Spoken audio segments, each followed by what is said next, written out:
All right. I'm just moving some stuff around. All right. Thank you, everybody. You guys had some great questions before. I apologize. All right. So, yes, if everybody, we can tappity tap, tap, tap. We're starting from 0 again, right? So, if we tap, we can get more people in, and maybe TikTok will like me all of a sudden. And it's also lunchtime, so we can all chat and talk. Yeah, Molly would like to hear what other people have to say. So, Molly, yes, we had a lot of discussions about what was going on. A lot of people are very, very, very confused. Was Lindsay following the plan? Was she taking and doing what she was supposed to be doing? Was she picking and choosing what she felt was best for her? Was she advocating for herself? Was she advocating too much?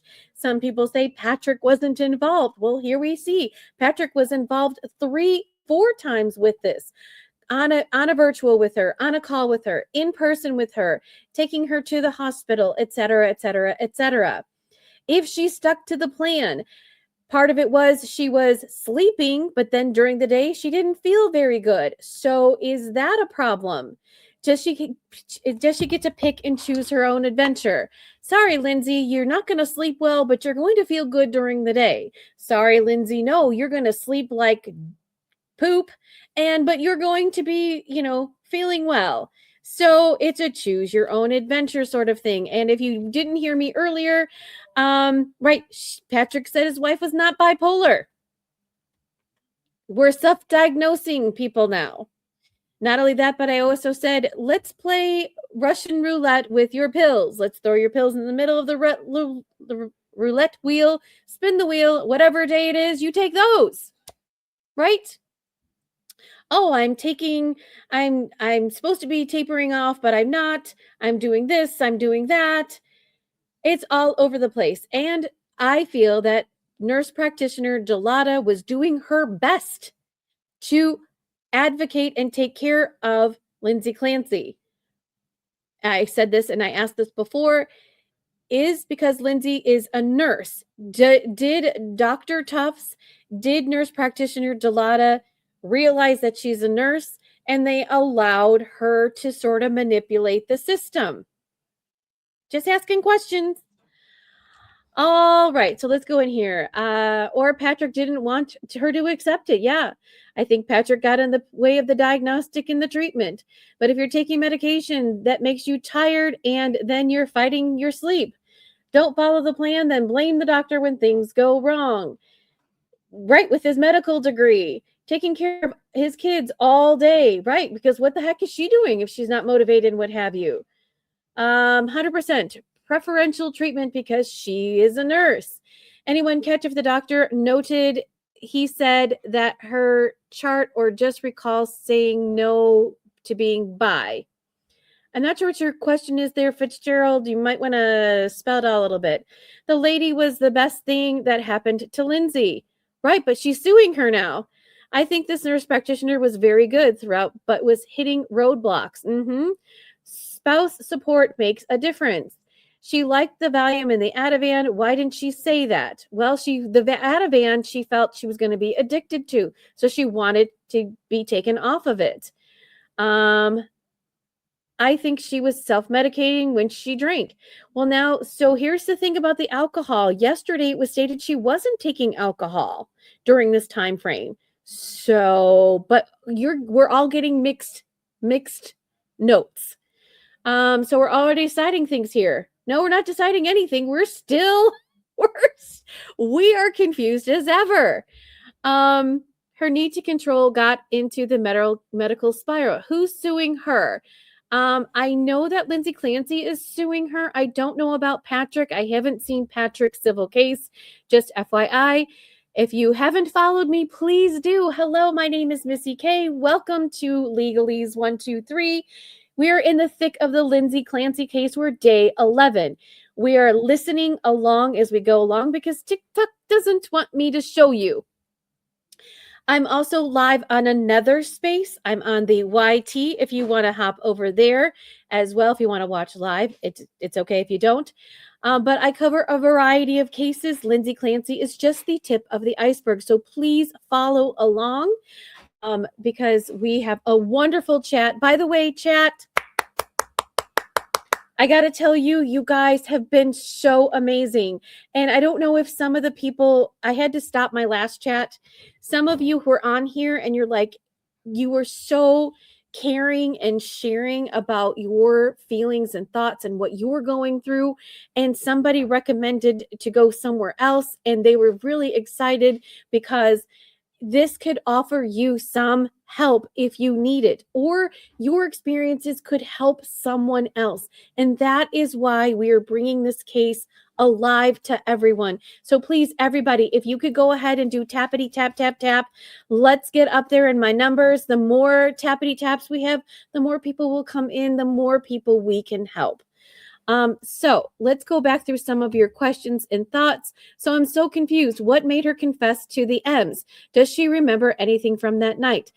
The answer, Ashley, is that yes, she's copped to it. She says she does remember. Well, I heard smatterings that she said she remembers. So yeah, she's copped to it. I feel like the practitioner should have ignored that she was a nurse and treated as a patient only. Alex says she's guilty. She couldn't talk. Well, Molly, there was a person who was in the courtroom that I spoke to, and she said on the 911 call she could hear Lindsay talking. It was kind of gurgled, so we at home didn't get to hear that, but she expressed that Lindsay was talking. So yes. You guys say no, that Patrick told her. We don't know about why her watch. I feel like she needed a complete detox and diagnosis to restart her medication from zero. And that's what she asked for. But then she didn't stick to the plan, right? She's desperate for help. Absolutely. Right. She wouldn't take her meds or doctor shops. Right. She remembers someone who looks like her doing it. Molly, we're not going to get into that. We're only talking about what evidence is coming into the trial. My daughter is excited. I'm making dinner now. Oh, well, yum. Mia, there's no evidence. We're sticking with the evidence and the facts in the case. What would you give to hear that call? I only want to hear the parts that are relevant. I don't want to hear like Patrick's responses or anything. That's not needed. That's not warranted. The doctor is saying that she treated her like any other patient. Remember, she's not a doctor. This is a nurse practitioner, by the way. Just wanted to make that clarification. Think I need a cold rag and dark room to, I know. Yeah, they sure didn't help the situation. Okay, Shirley, we're not going to get into that because it's evident, it's not evidence. There was a statement out there because she had to give something for the civil lawsuit before the deadline. Yep, we haven't gone over the civil lawsuit. That's not come into this case. We will go over it, so make sure to stay tuned. Yep, the Commonwealth said she had to prove that she did it. I don't blame her for looking for help other than Dr. Tough. Honestly, I would have too. Best mental treatment I've ever came from an LNP. Ronnie says the husband did it. Where's your proof?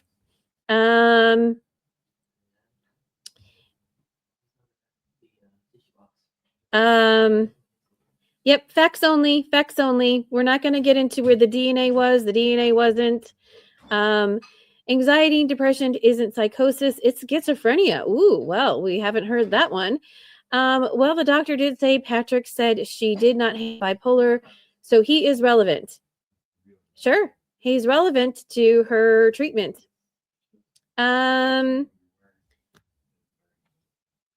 Rebecca, until we have digital forensics experts come in to help us with the timeline, we can only go on what was stated in court. Yes, we're going to go to Jason. We're going to cross afterwards. I think she hasn't quite wrapped up, but I think that it's going to be crossed almost immediately. Okay, I'm not sure what you guys are asking there.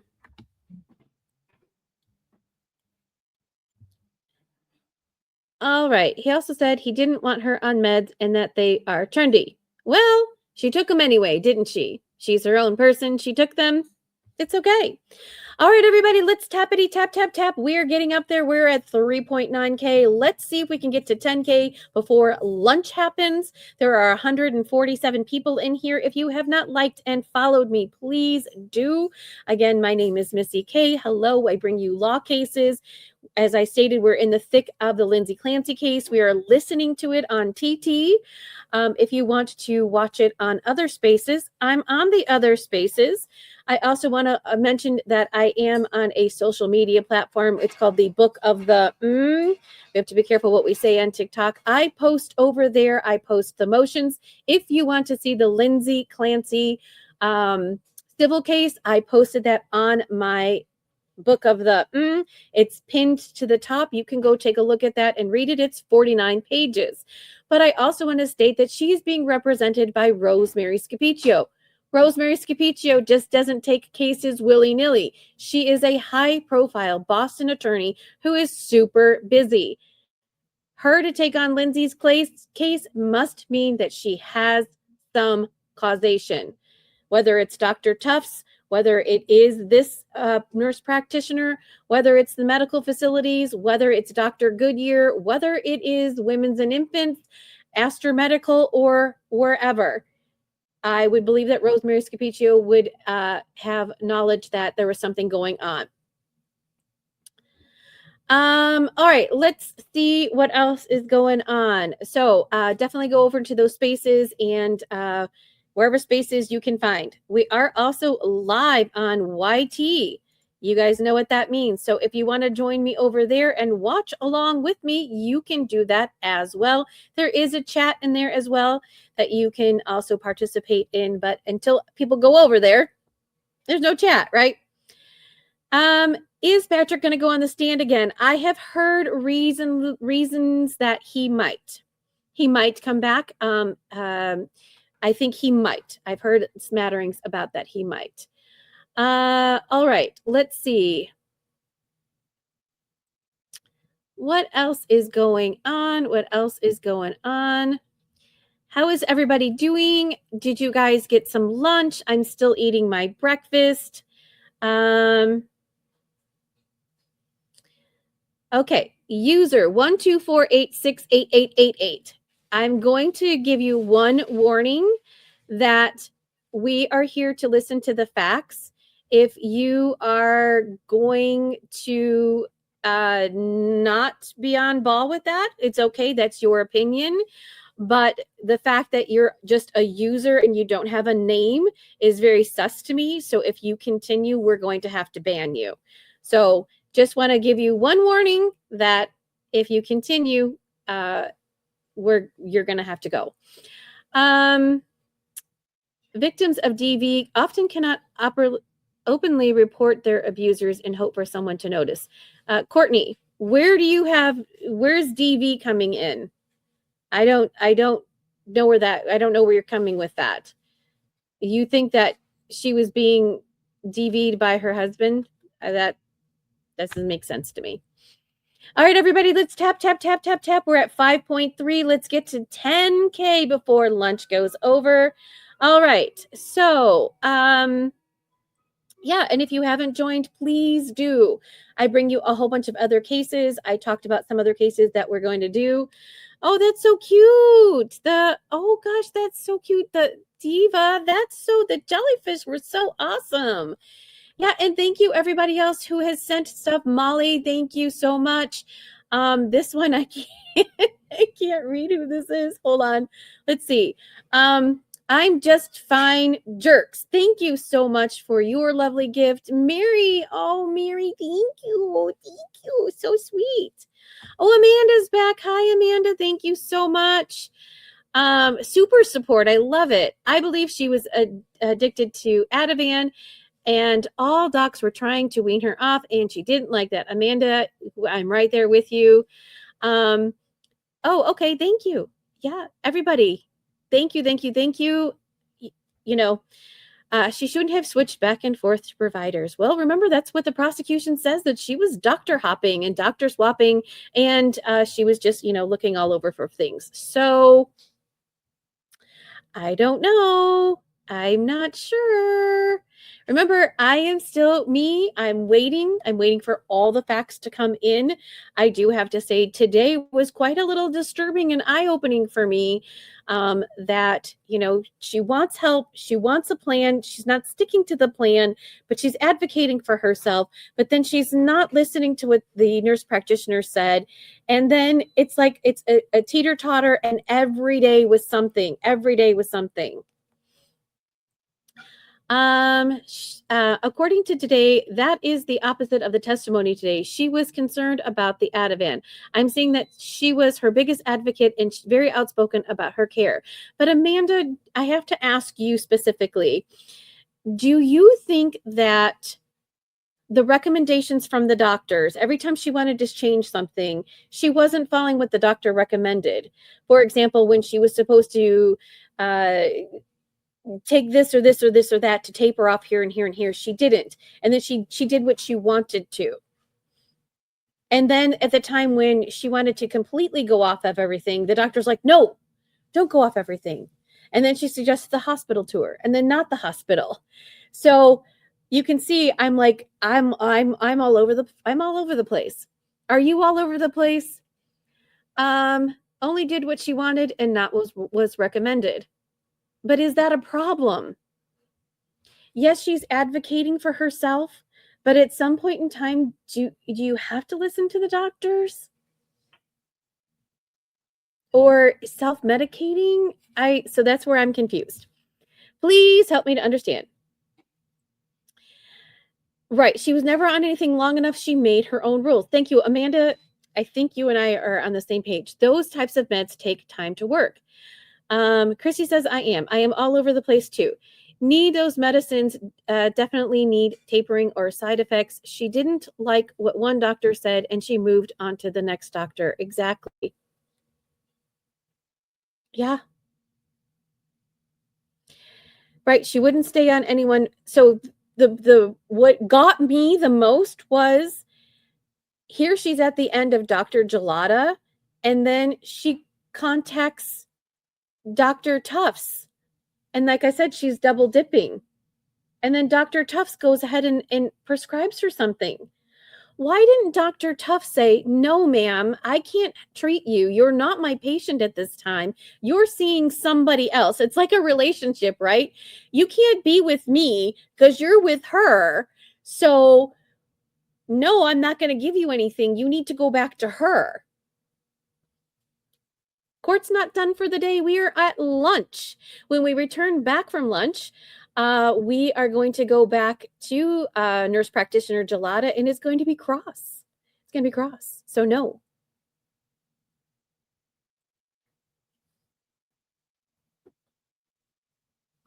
Well, yes, the nurse practitioner said to go see Dr. Tufts because she was going to be on vacation. We're right up. It's the 21st of December. We're getting ready for Christmas. So nurse practitioner Gelada says, I'm going to be on break. You want to taper off of your medication? This isn't a good idea to do this right now. I'm going to be gone. So this is not good. But if you want to, go to Dr. Tufts and get tapered off of your medication. That's good. But what did she do? What did she do? Everybody say it with me all together. She gave her the medication anyways to taper herself off. Right? Right?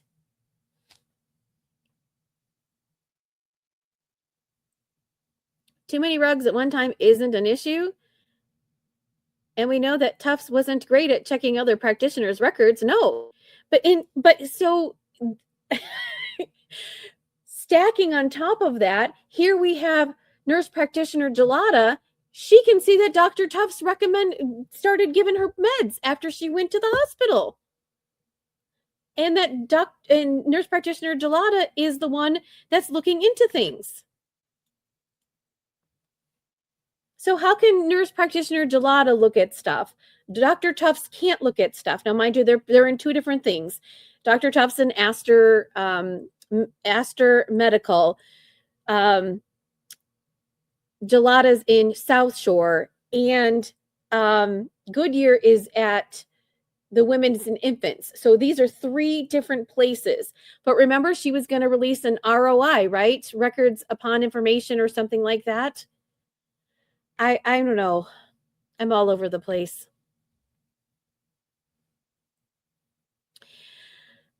Let's see what else you guys are saying. Right, there were other providers at the NP office when she was gone. She was calling CI. Recipe for disaster. It feels like too many cooks and not enough chefs. I just got out of a meeting. No, Nolan, you're right on time. Cross-examination is going to happen after lunch. You're just right here, right on time. I feel like banging my head over the whole meds thing, calling doctors multiple times, almost every day, except for the weekend. The weekend, she's okay, right? She could see only the medication database, right? But she checked it, right? She was so concerned after she had this thing that she herself checked it to see what her patient was doing. I think that's incredible. She was calling them, telehealthing them, sending messages. That was the frustrating part. I feel like she was trying to control the situation. You have 2 of the doctors. What does that mean? Blessed, nightly, favored. What does it mean? I have 2 of the doctors. Tell us more. The consistent reaching out and the wanting a miracle feels a lot, and terrible health anxiety. Right. Is she manic? Is she bipolar? Is she obsessive about this and her condition? Did that help? Did that worsen? Is she spiraling? She's not sleeping. She's sleeping. She's having, depressive thoughts throughout the day. She's obsessive compulsive about this. We can agree that she's obsessive about this, contacting the doctor throughout the day. Can you imagine what her Google searches are like? Can imagine it is bananas. She had, and they were both wonderful and effective. She was obviously scared. She would call they were open on the weekend. Yeah, if she needed something on the weekend, I'm sure she would call and send a message. She wasn't an ideal patient, but she still deserved the right help. She was fooling everyone. Well, doctors aren't available to answer questions on the weekends. She probably knew that. Maybe. You've worked with Julie, Paul, and Rebecca Gelada for postpartum. Ooh, blessed, nightly, favored. You got to tell us how that went for you. Is she having psychosis now or things better? I assume, and I'm speculating 100%, I assume she's doing better now.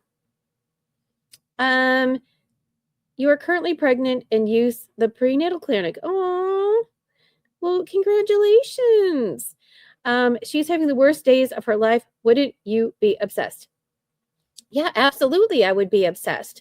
But at some point in time, I just need to know, where's the line of advocating for yourself, self-medicating, and listening to the plan that the doctors or nurses, doctors have planned for you.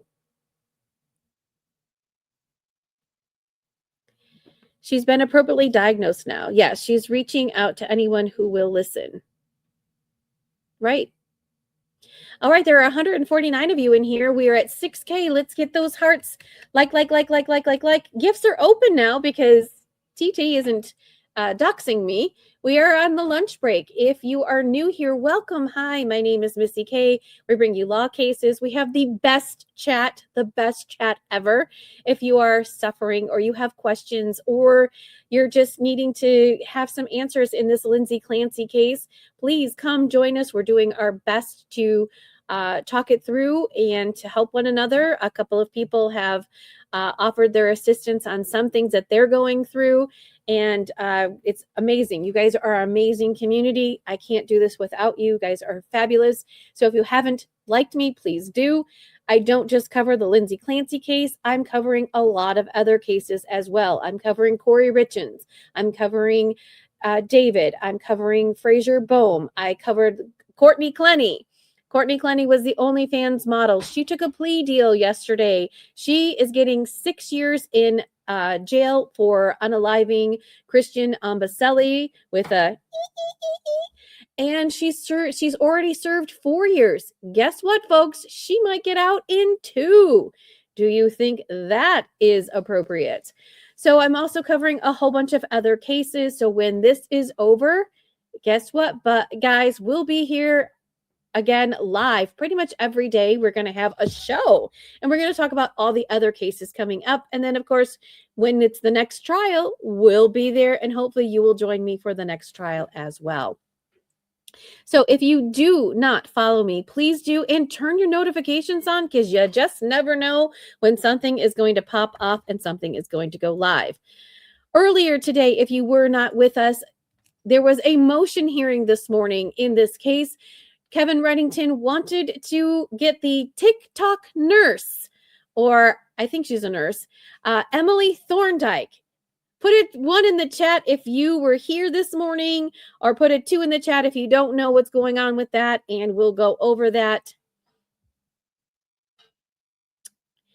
So this morning, TikTok nurse, if you've heard her name is Emily Thorndike. She used to work at McLean. Somehow or another, Kevin Reddington was introduced to her. He watched her TikToks. The prosecution watched her TikToks. And she stated how she used to work at McLean and how it's poorly staffed, et cetera, et cetera, et cetera. And they, the defense, want her to come and be a witness on the stand to talk about McLean Hospital. I had stated earlier that I didn't think it was going to go through because she wasn't there at the time that Lindsay had care. But just FYI, Judge Sullivan last week got reversed on a case very similar to Lindsay Clancy about not allowing experts and other people to come testify. That is a huge slap in the face to Judge Sullivan to have his trial reversed. It's going to go back to him. So I believe that he is being super cautious about what comes into this case.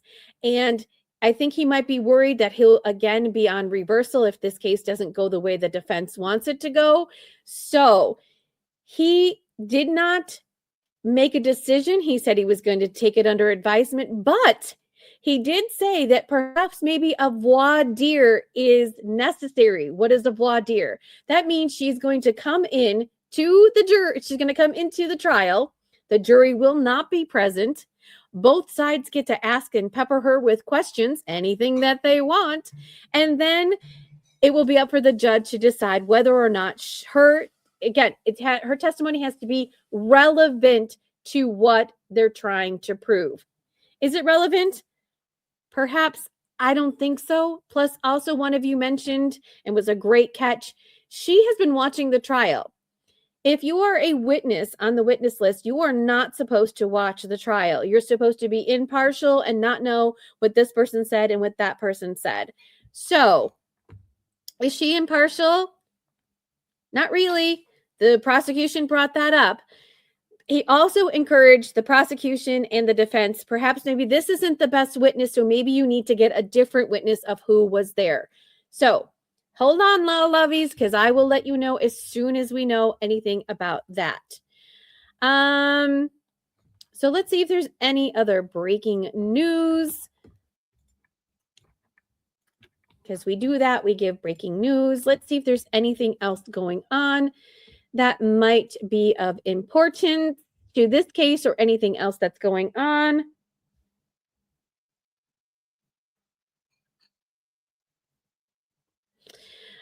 So just FYI, in the Lindsay Clancy civil case, there has been an agreed upon extension for Gelada, Paul, and South Shore to demand a malpractice tribunal.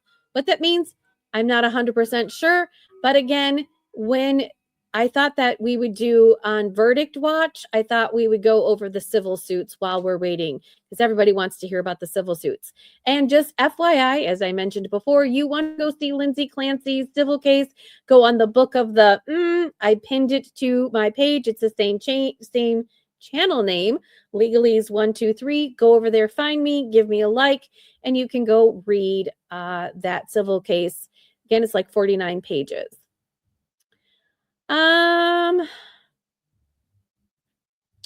There's some stuff going on in the Karen Reed saga. Motions going back and forth. I'll have to go over them at a different time. That gives me that gives me a headache. All right, so there's that. Let's see if there's anything else going on that is of super significance.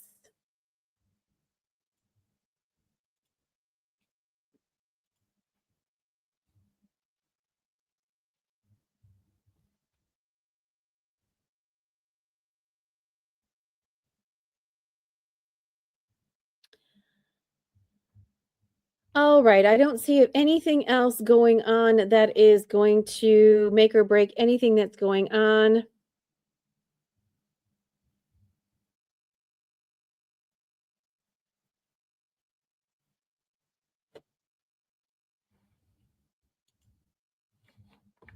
All right. Let's see what you guys are talking about. Liz asks me if I can look up the new surveillance footage showing Patrick's friend and Patrick. New info. You can, if you have it, you can send it to me. Again, I try not to hear anything that doesn't come into the trial. They need to find someone who isn't currently working there, but did when Lindsay was there. That or somebody to testify to how many staff members there are and how many staff members there aren't. So that might be where they're going to go.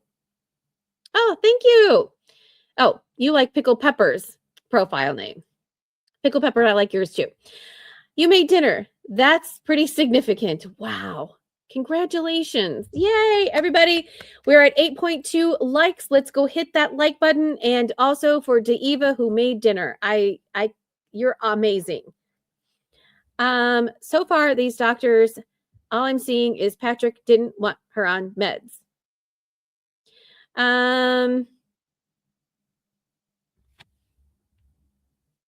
What did your mom 47 say that you missed that? I'd have to go back and see.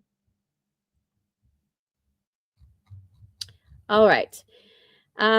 Your mom 47. You might have to restate what you stated because I'm not sure. What's for dinner? Diva, what's for dinner? Totally off the Patrick did it train. Maybe less staff, but they have standards for staffing. One would think if you're a mental health facility, especially even if it's just after the new year, you would think that, in order not to be sued, you would have proper staffing, but who knows? He said, my wife is not bipolar. Yes, he did. He also told another doctor he believes her friends pressured to take medication. Who is named in the civil suit? In Lindsay Clancy's civil suit, it is all the doctors, Dr. Tufts, Gelada, and this nurse practitioner. All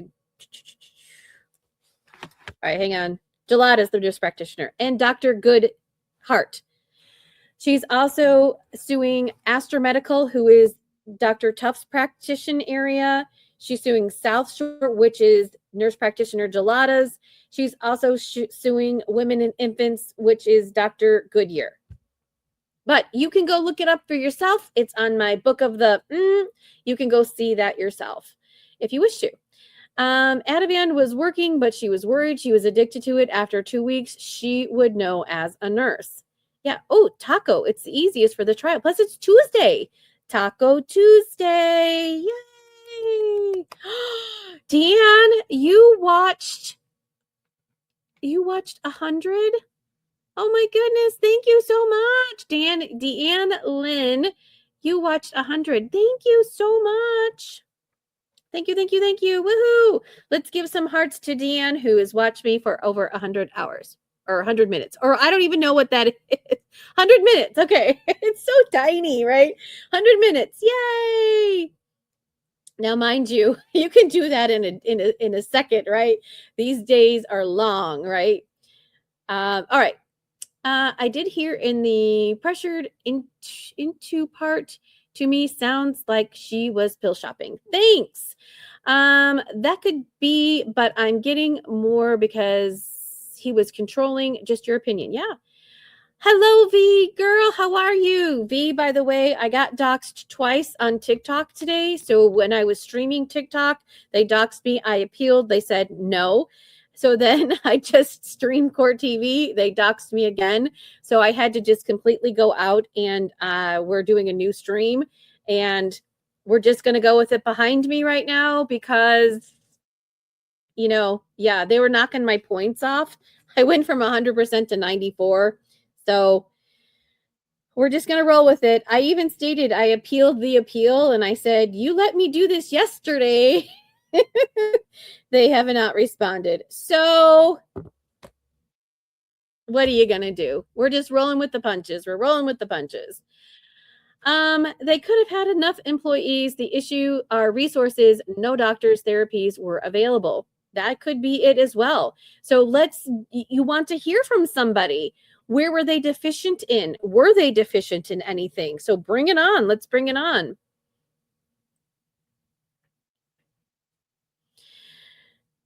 What do you think Red had for lunch? Boy, man. Oh, I'm a D2 from D5. Moving on up. What's the levels? Is it A, B, C, D?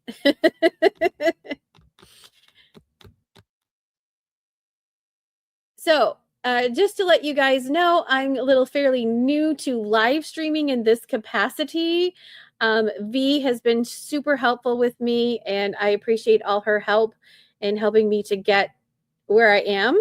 So there's 137 of you. We're trying to get to 10K. So let's hit those hearts. We're trying to get to 10K. I've got my gifts are almost completed. Thank you so much, Indica, Deanne. You sent me one. Lolo Pops, Amanda. Thank you so much. You guys are incredible. I appreciate everything. So listen, I appreciate all the love and support. You guys are amazing. I've been doing this for a while, but I haven't been live on TikTok. I was shopping places. Where do I go? Is YT a place? Is Facebook a place? I would come onto TikTok to talk about some things, and then I just popped on, and all of a sudden it just went bananas. So I was like, okay, TikTok is my new home. So thank you so much. I wish I could stream this for you. I wish we could have it on here, but today I got doxxed twice, and you don't want to lose your standing. You want to still be able to bring you the content that you want without being dinged. And so this is where we're at. So I apologize, but we're going to roll with it. Our chat is always available. All right, so you guys are wiffle waffling, which I can understand. That's why I want to wait for everything to go in. When you're restricted, they take 20% of, oh, well, thanks. Next time I will get in and out. It is easy to watch on, I know. You're talking about Miss Paul. Just reminds me of Rusty Yates. I know Andrea was very different, but he's similar to Patrick. Oh, you're saying that my doxing wasn't what doxing means? Yes, we're still here. Monique's Blossom Buddies. I play it behind me. So see, there it is. Well, that's the other thing. Let me get out of that. I hope it's going to play behind me. Oh, wait. Nope. Hang on. Sorry. Trying to see what's behind me. Oh, why is that doing that? They're on lunch. They're still on lunch. So don't worry. Don't worry, everybody. They're still on lunch. Let me just see why this is behind me and what I want to go behind me. Hold on. Oh, hang on. Let me see something else here. Nope. I don't know why it chooses one thing over something else. But thanks for saying something, because now and then there we go. Okay, you go away. Let's see. There we go. See, it's behind me. We are still live on there, so when they come back, you'll hear it. You'll hear it. Oh, you guys are talking, and I don't know if I'm going to catch up to see where you're at. Oh, Anomaly 7.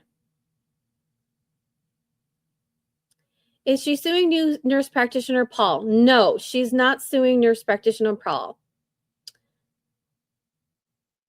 Red asked Julie Paul 2 questions. Right, no, nothing further. You could tell that he's got nothing on her, and she has nothing to add. She only saw her for a brief period of time, and that's it. I missed most of today's trials. Is there a place you can go see and watch? Yes. Norma, unfortunately, so just FYI, if you're here live with me and you want to see it live this afternoon with me, you can hop over to my YT page, if you know what that is. Same channel. So if you want to go there. Otherwise, Court TV's got it. Law and Crime's got it. You can go watch it on YouTube.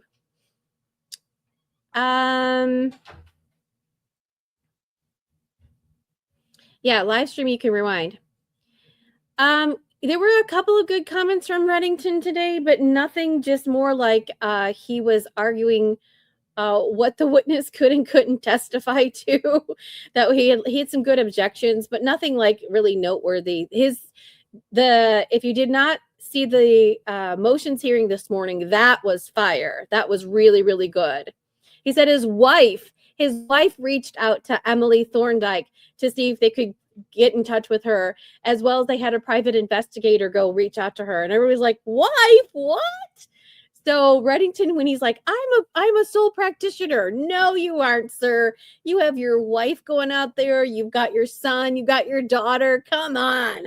He's got the whole family. Yeah, he hasn't been able to say much because it was been nurse practitioner Gelada all morning in the prosecution.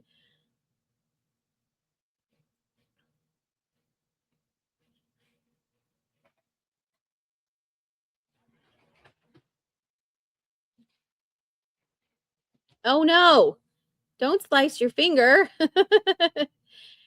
It seems like he went to her appointments only after she had been taking benzos. What happened during cross? I missed the end of the testimony. No, Marissa, you haven't.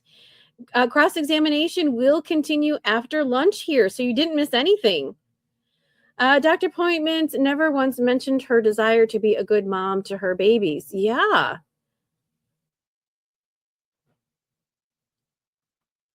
It was all about her. No cross yet. Of course he's still wearing his skull ring. Someone said this group saved my life with benzo advice. Yeah, exactly. When is he taking the stand? When you say he, who's he? Jocelyn, who's he? Kevin Reddington's going to cross her after lunch. They're still on lunch. It is almost 2:00 their time. All right, where are we? Oh, we're at 10K. Yay! All right, there are 110 of you in here. If you're just joining me, hello. My name is Missy K. I bring you law cases. We are covering the Lindsay Clancy case, gavel to gavel. What does that mean? Well, unfortunately, I cannot live stream it, but it is behind me, and we can listen together and we can chat. If you want to go see it somewhere else with me, you know that I'm on another channel, YT, if you want to join me over there. If not, no worries. We'll continue with this as we go along. I am also on other social media spaces. I'm on the Book of the I go over there and I post things like motions and other breaking news, etc. And if you're unable to watch the trial, I sometimes give like quick little bits and pieces of what people testify to in like reels or TikToks, etc.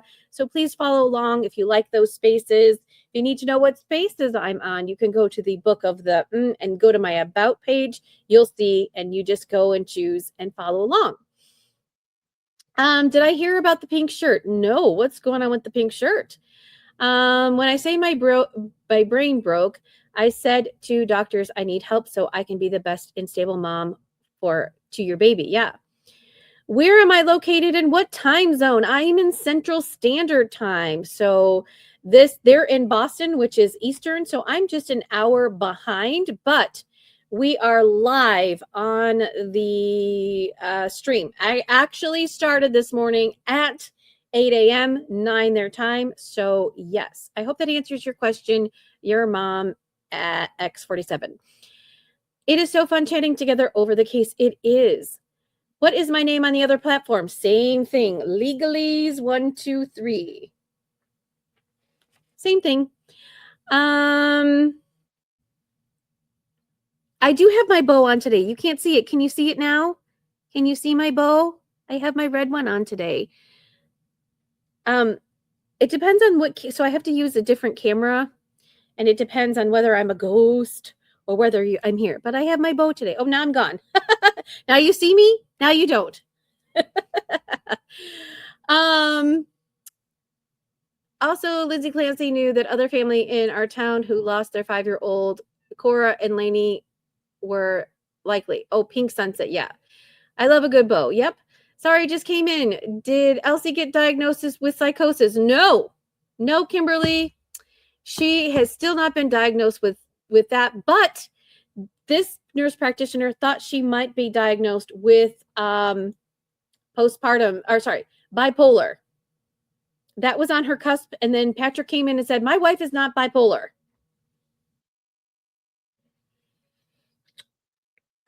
Your mom 47 is in Massachusetts. Someone wrote him an email saying, wear a pink shirt to support the women on TikTok. Legally Blonde. Oh my gosh, that is so cute. Oh my gosh, that is so amazing. By the way, did you guys see the TikTok of the lady who had the big bow, pink bow in her hair, and she was playing like prosecutor? I got that sent to me so many times.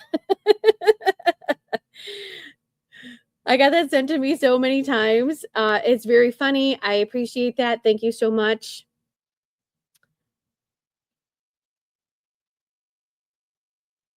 Thank you for following me. I appreciate it. And share. Oh, everybody, share. I want to see some sharing. Let's share this so that we can get this out. We're at 11K of the hearts. Thank you so much. Let's get to 15 before they get back. It is 2:00 their time right now. So 2:02. We had purple bowls all over town, and another mom died after childbirth. Oh my gosh. Pink Sunset. That is just so terrible. Bipolar causes you psychosis too. Missed. That is, what's going on. Gabby, what time did they come back? Anytime now. I am live just to show you. I'm going to sneaky peek. You ready? We are live. So we're just waiting for it to come back on.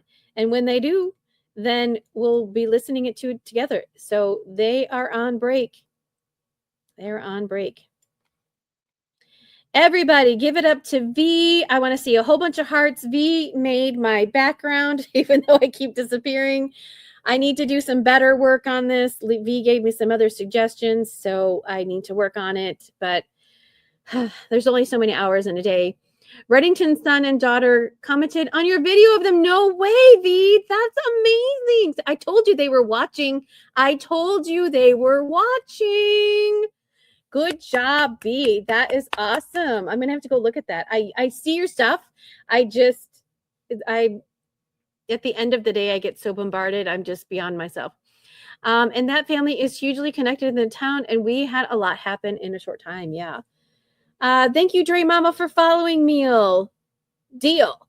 A lot of tragedy. Yes. Usually too. They've never been on. Oh yeah. They're not on time. Yep, Gelada suspected bipolar. Lindsay Clancy would know all of this. Just stating a fact. It's not her defense, but it's a fact. Yeah, V.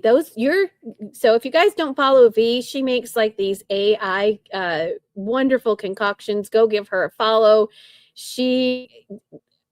But V, I gave you some suggestions. You need to do some in those with that sound backtrack of either Casino or like the Goodfellas, the mob boss ones. That's going to get a lot of likes. Bipolar makes sense with what she was telling them. She just wasn't willing to take the meds. No, she wasn't willing to go with the bipolar diagnosis. Because if she was, then she would then be on a mood inhibitor, which Dr. Tufts gave her Lamictal or whatever. Don't come for me. On top of that, but we don't know if she took it. That's the thing. We don't know if she took it. Shannon, I'm not sure what you're asking. If you're talking about Patrick Clancy, he was on the stand the first day. He might come back, if that's what you're saying.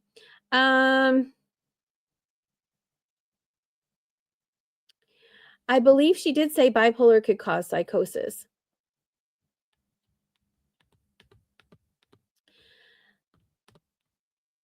Yeah, Casino and or Goodfellas, whatever soundtrack is from there. Okay, I'm getting the spinning wheel of death because court TV is being silly. So, okay, they're still not back yet.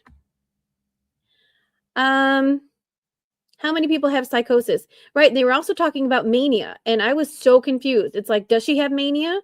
But you're talking that she does have mania. So she does or she doesn't have mania? It was a teeter-totter.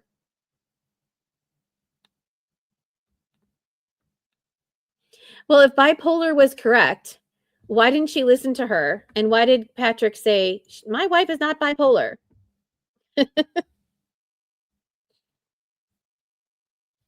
Oh, do we have permission to do what? I don't know. I didn't read what you guys are doing.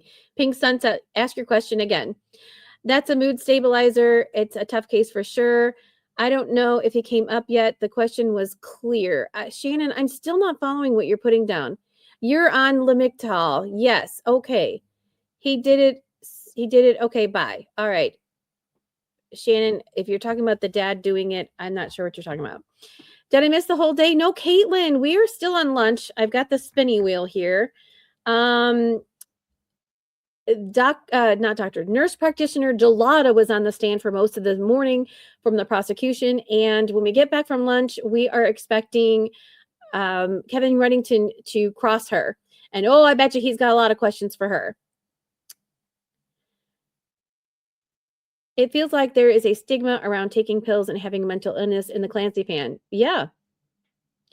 Because Patrick didn't want to accept the diagnosis. Yeah. I want to call it Dr. Gelato.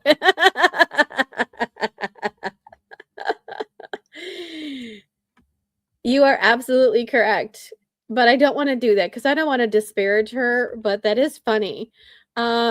You did not miss Caitlin. You came in the right time. You missed the first part, which, to be honest with you, it's like boring. Why did he have her meds in the car? That is a great question. That is a great question.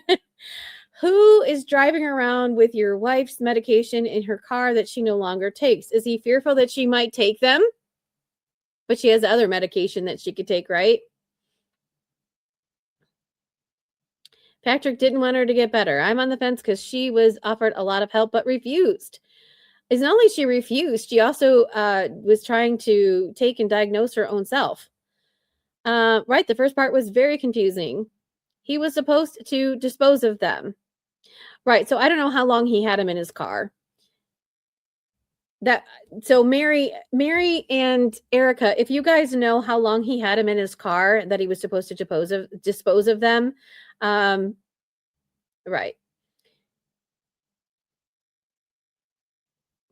Lollipops should make a great thing. If he was in the pharmacy, why didn't he take him then?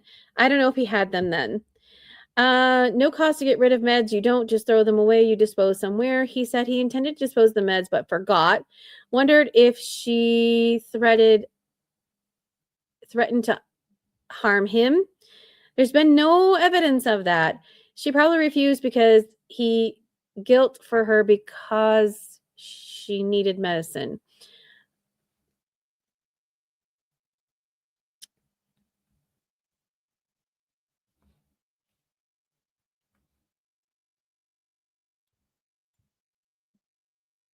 All right, just FYI, we are live. So if you can see behind me, you see Court TV is still live and they have not come back yet. So don't worry, you haven't missed anything yet. The constant anxiety and messaging the doctor is a sign of mania. Yeah. All right, we're at 13K. Let's see if we can get up to 15K. Let's tappity tap, tap, tap. We're at 99% of gifts. Yay! Thank you, everybody. Thank you. So if you are new here, please give me a like. My name is Missy K. I bring you legal cases. We're doing what's called gavel to gavel coverage of Lindsay Clancy case. That means that we're listening to it on here, and that if you want to join me live on another space, you can. Oh, thank you. If you want to join me live on the other space, I'm over there as well. Same channel name. You can chat over there as well, but the chat is not as great as the chat on TikTok, by the way. Oh, yay, the live goal. It says I've been achieved. Great. Thank you. Yay. I don't know how to celebrate that. So, Mary, at some point in time, I just need your help to talk about what and if TikTok is and what I need to do. So, can someone speak to that over messaging while in mania? Well, it could be like an obsessive compulsive thing, right? Am I taking the right thing? Am I taking this? Okay, we're back. We're back. We are back. Okay, I can't hear anything, but I don't know if my headphones just yeeted me. So hold on just a second. I don't know if you can hear anything. I also been having headphone problems. Oh, I hear it.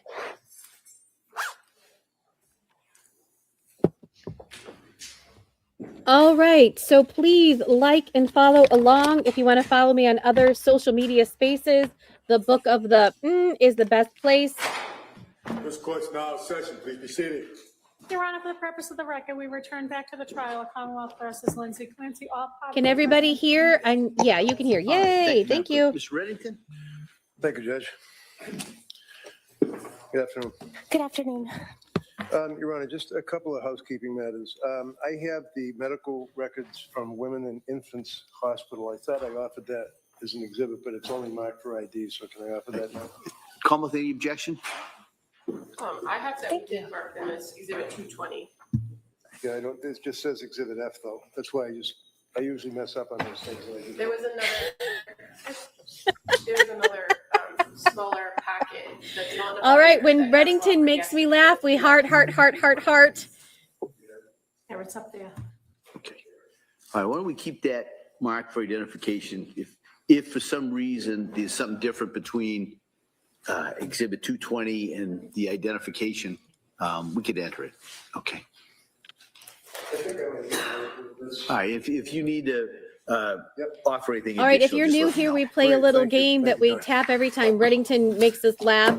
We tap when we see the bow. Thing, Your Honor, we tap when we have a new witness. There's been a lot of reference to the Diagnostic Statistical Manual 5 TR, especially as it relates to bipolar and related disorders. There's not an awful lot, but there's like probably 15 pages of single space typing, and it's really hard for people to absorb it. I'd like to offer that section of the DSM just as an exhibit, so if somebody wanted to look at it, they could. I would object. We have witnesses to testify about that. All right. Why don't we mark that for identification? I guess. And if they go to sidebar. I don't want to take away your book. Why don't we can readdress that? Okay, sure.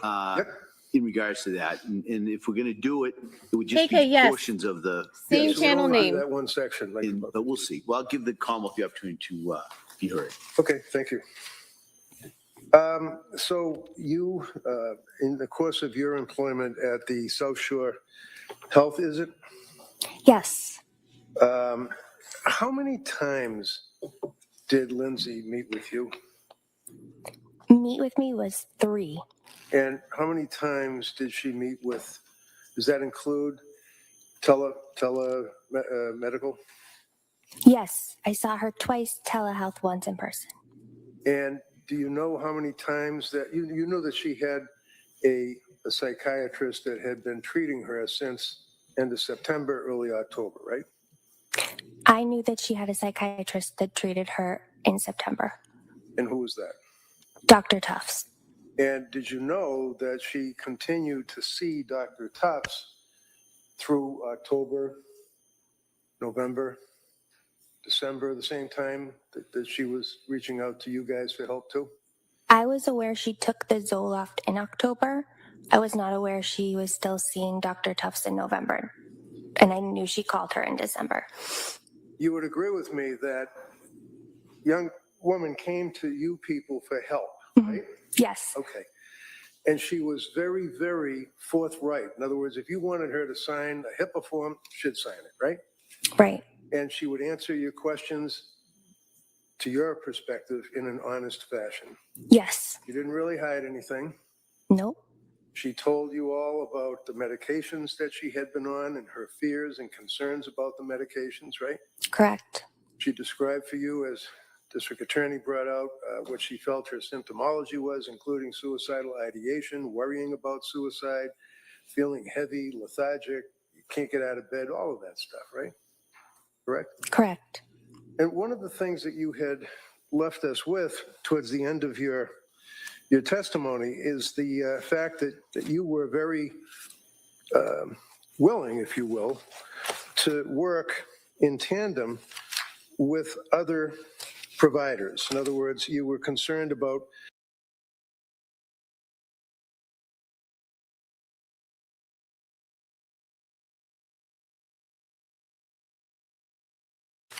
with other providers. In other words, you were concerned about being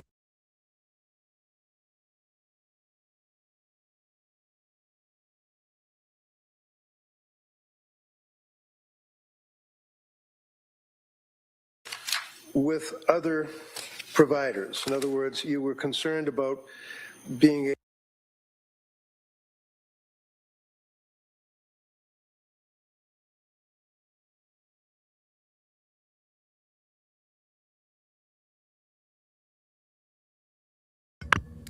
And you can't hear me either. I'm talking to myself. Sorry, everybody. We have a spinning wheel of death. Court TV is hicked up, not TikTok. Let me just see by chance if it's Court TV. Court TV owns the pool camera. I don't know if you guys know that or know what that means. That means it's their camera that's in the courtroom. So if they're messed up, usually other people are messed up. But let me just see quickly if it's not messed up somewhere else. Okay. Okay, hold on, everybody. We're going to yeet that off and give me just a quick second. Just a quick second. We are going to switch feeds. Streaming is dynamic. Being live is dynamic. Hold on just a second. Let me see what we can. Oh, all right. Is that going to do that? Oh, there we go. Okay. We're going to back up just a smidge so that we can hear his answer. I hope I don't back up too much, but here we go.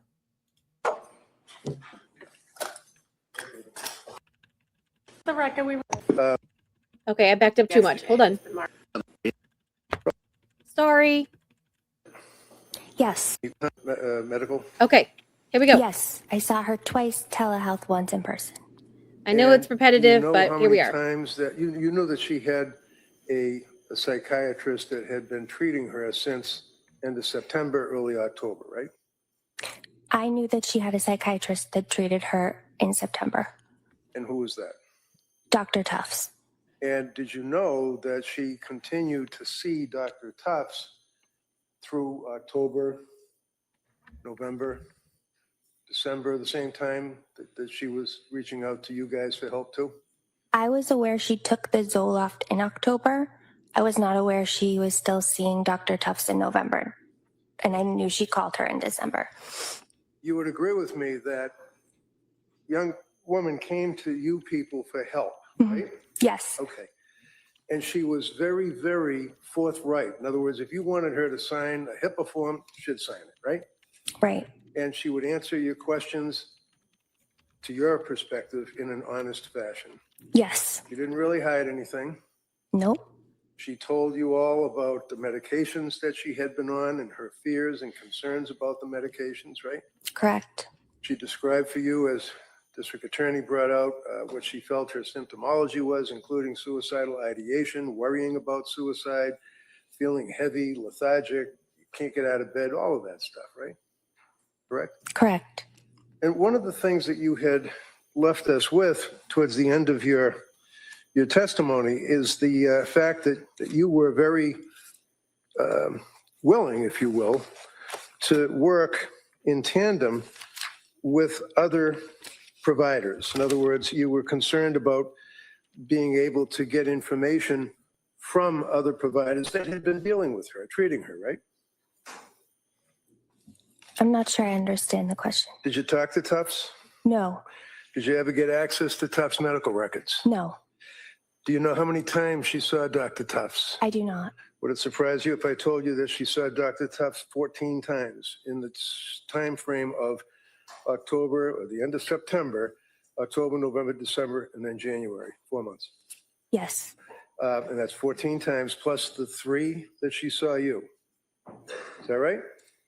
yes, So that's 17 times that this young lady had access to healthcare providers for her mental health issues, correct? correct. And that would be within a compressed period of time. I know it's the last week, I believe, in September, but October, November, December, and then January, right? Yes, And during that period of time, you're aware that she was provided many, many, many prescriptions for antipsychotics, selective serotonin reuptake inhibitors, benzodiazepines, all of that, right? I'm aware she was prescribed other medications. She was what? Prescribed other medications. Did you ask what other medications there were? Yes, And did she tell you? yes, Did she tell you who prescribed them?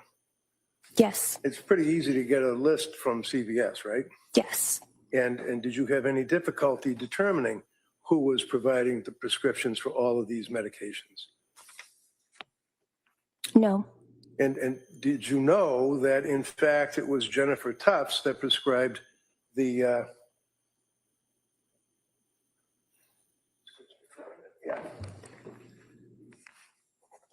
sertraline, September He's- 15th of 2022. Got to get out his board. Count 25 milligrams was Jennifer Tufts. You knew that? I did. You know that Jennifer Tufts on October 21st, 7 count of lorazepam. You know that? I did. And 5 days later, Jennifer Tufts prescribed on October 26th hydroxyzine, 25 milligrams with a 30 count. Did you know that?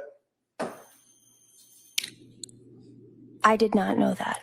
Did you know that on the same day, Tufts prescribed 30 count of lorazepam? Did you know that? I would have known that, yes, I was checking the PMP for controlled substances, yes. You do recall that you checked with it? Yes, When you download, do you download that information and kind of put it in the file, save the file? no, So is this your memory that you believe that you checked with PMP? I do routinely check the PMP. You might routinely check, but did you check? Yes, yes, I did. Don't download it, you don't keep it with the medical records, right?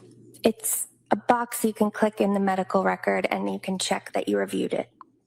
Okay. Is it in your medical record that you reviewed it?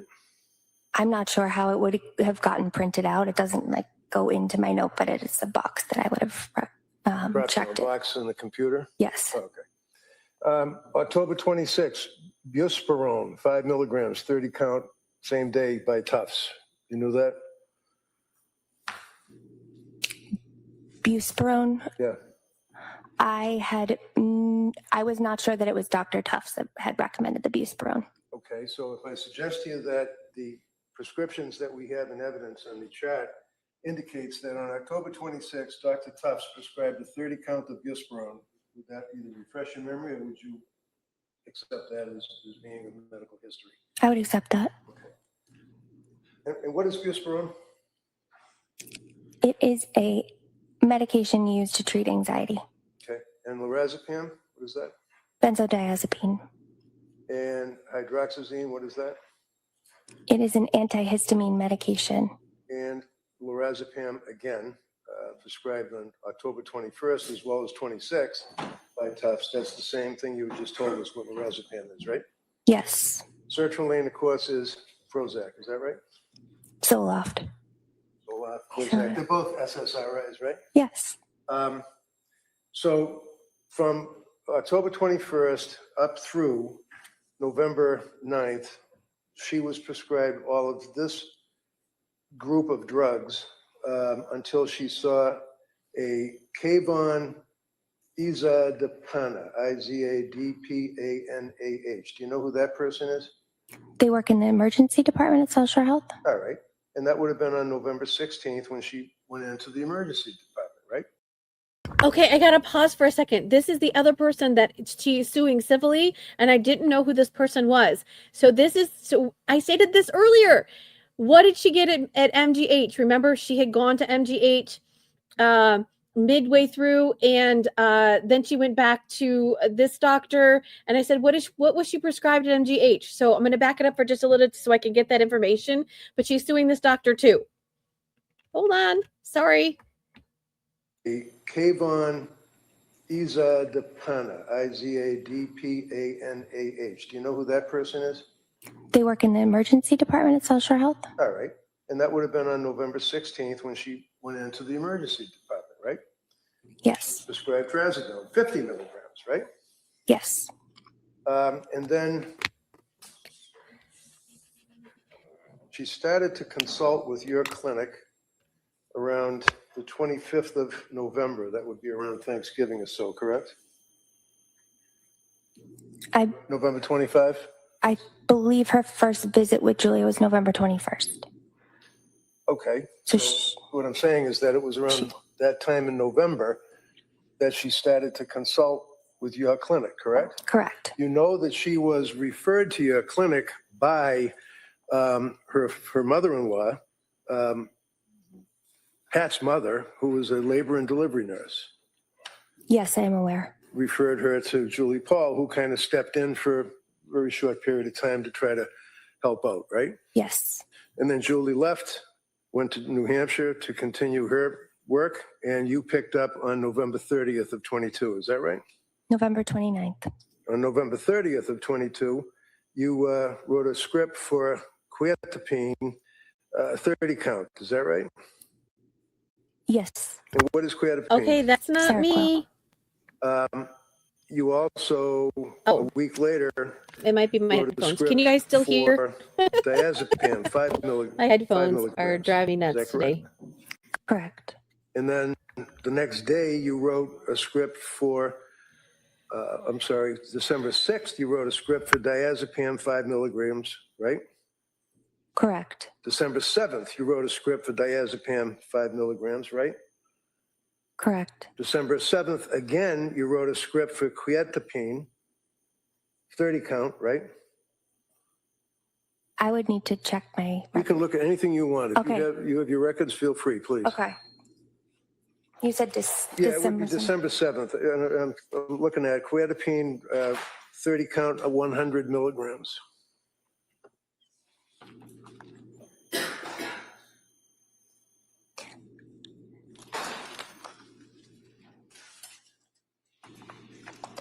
I don't believe it was a 30 count of 100 milligrams. Do you remember writing quietapine script for 100 milligrams? I do. I believe the quantity was 22. 22. Okay. So on December 7th of 22, you wrote a script for quietapine, and forgive me, I'm sorry, what is that again? Seroquel. Seroquel, for 100 milligrams, right? Yes. And why did you write the script on November 30th for quietapine, 25 milligrams, and then about a week later increase it to 100 milligrams?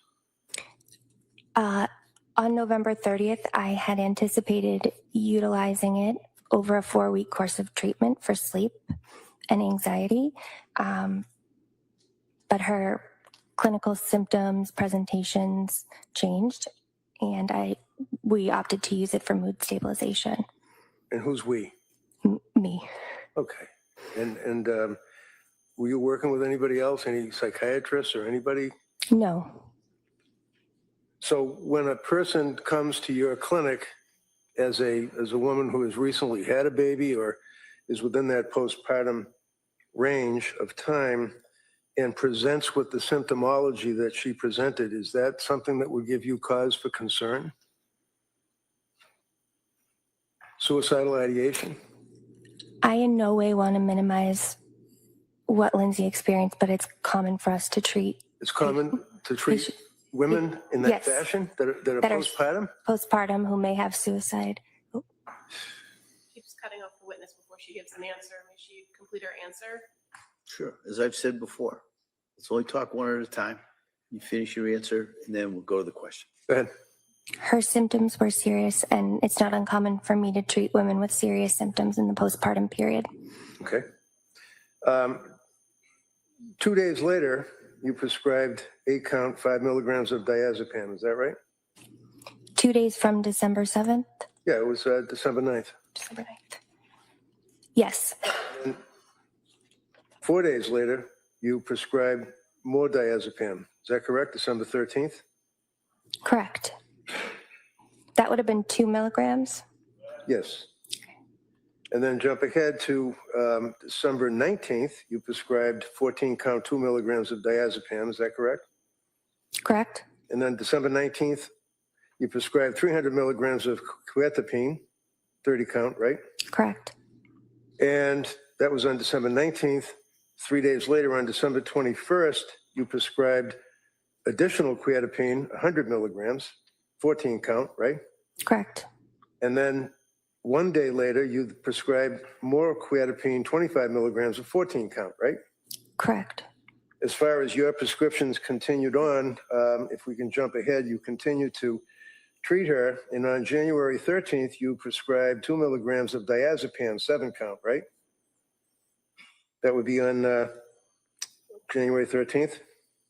I did not prescribe that on January 13th. All right, if I suggest to you that Rebecca Gelada has a script for January 13th of diazepam, that doesn't refresh your memory?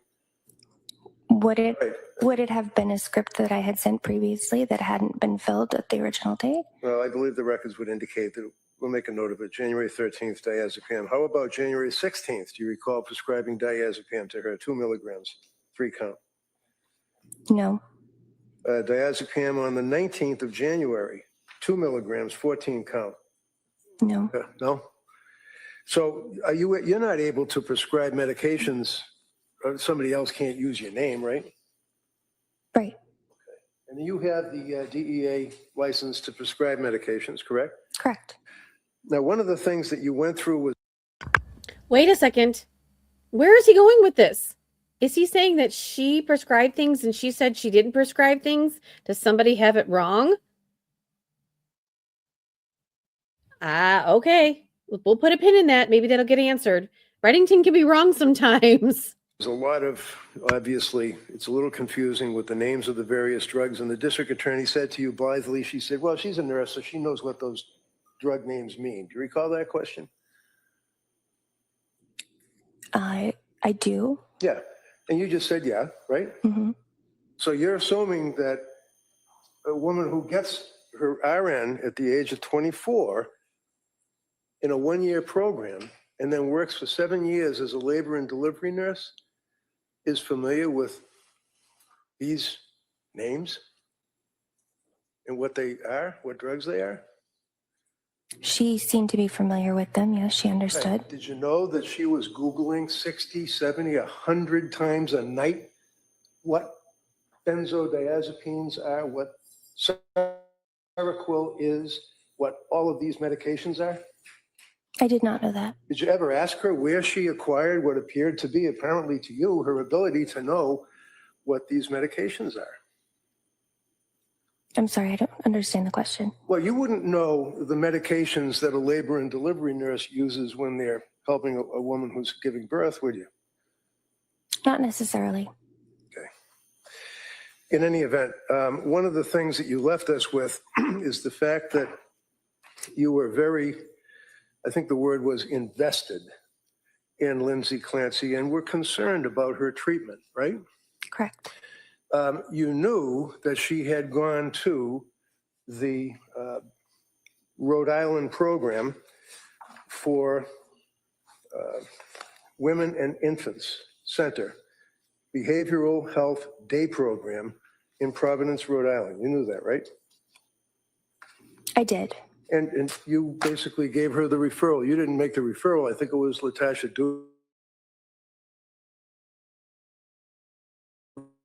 that a recommendation was made to Lindsay that she reach out to someone else for help, right? Lindsay made me aware of that, yes. And she needed help, didn't she? Yes, And she went to Women's and Infants Hospital on December 20th, right? she did. And was she treated at Women and Infants? I don't believe so. Why not? I wouldn't want to speculate or assume, but it Well- seemed to be her intake appointment. For what? Her intake appointment? Okay. So without assuming or speculating, you referred her to this provider, right? You just said So it. you have this woman who you know has been seeing Dr. Tufts, a psychiatrist, right? Right. You knew that. Mhm. You didn't get access to Tufts records. You didn't know what Tufts was doing, but you knew that for a period of time before she saw you, she was dealing with a psychiatrist, right? Yes. You knew that she was a woman who had just given birth like 5 months ago, right? Yes. You knew that she was obviously in trouble. She was sick, right? Yes. You told us that she was suffering from, and your words were, a mental health illness that was very real. And you told her that this will get better. And that was in December of 2022. Yes. So when you referred her needing help to this Women's and Infants program in Rhode Island, and she went because that's what she was told to do, what happened at Women and Infants program? I can't speak to what happened at Women and Infants Why not? because I was not a part of that She doesn't assessment. know. Don't make her What does that speculate. I did not see the assessment, and I did not speak with Dr. Diaz. Why? Lindsay had informed me that she was going to be at the program for 2 weeks. She was hoping to be at the program for 2 weeks, right? She told me she was going to be at the program for 2 weeks. But she was turned away after about 8 hours of sitting there in an assessment and sitting in a group session. And she was turned away because of their concern that she was suffering from, well, let me ask you, what was their diagnosis? I'm not sure. Did you ever find out? I have not. Does it matter to you as a treating person that I think your words were is invested in Lindsay Clancy's care at that time? Did it matter to you why she didn't get accepted into the program? It did. Why was it?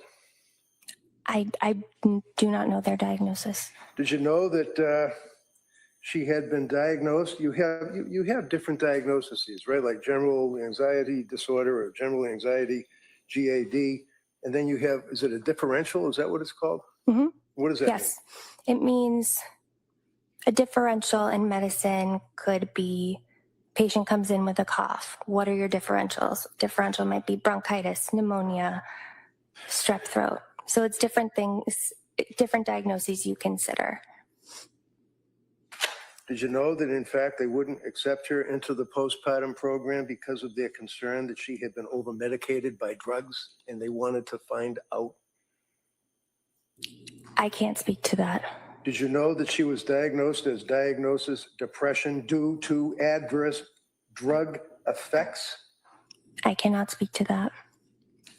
Do you know, invested as you were, that on December, strike that, on December 20th, the very same day that she had finished being evaluated, woman you were invested in, had been evaluated by Dr. Diaz that you recommended or you mentioned, that in fact, looking at the exhibit, that they recommended tapering Seroquel, starting 200 milligrams tonight, follow up with outpatient provider of note. We attempted to reach current outpatient provider Rebecca Gelada, but did not receive a call back. I never received a call from Women and Infants. So this medical record from Women and Infants saying that they called Rebecca Gelada and never got a call back, your memory is that they never called you? They never called me. I absolutely would have called them back. Okay. Well, regardless, you never talked to anybody from Women and Infants, did you? Whether they called you or whether you reached out to them being invested? I did not. I know our program re-referred her a few days later. I'm going to offer this now, Your Honor. I think just. It's already in it. Yeah, I know. Mark, It's just. yeah, well, I'll allow, we'll keep it Her as an program exhibit for identification. re-referred You her. can double check, make sure the Who's the pages that have been program? referred here Are you the contained program? within, Is it Letitia Exhibit Dukes 220? the program? Yep. Who's the And program? if not, Who's then we can who's monitoring this program? admit the second. Okay, thank you. One of the things that is a takeaway from your treatment of Lindsay is that she was, I think your words were that she was scared and thought that starting these drugs, the drugs, it was scary, were her words, right? Yes.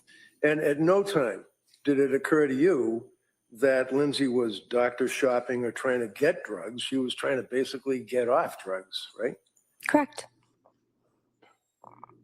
One of the things that you had mentioned is that the Good Moms Have Scary Thoughts book is something that you guys would give out to women when they would come into your program. Yes. And hopefully it would be a good source for them to read things and maybe get some comfort from it, right? Yes. This is not, in your opinion, something that is indicative of like being a smoking gun. No. Police officer would seize it for the search warrant.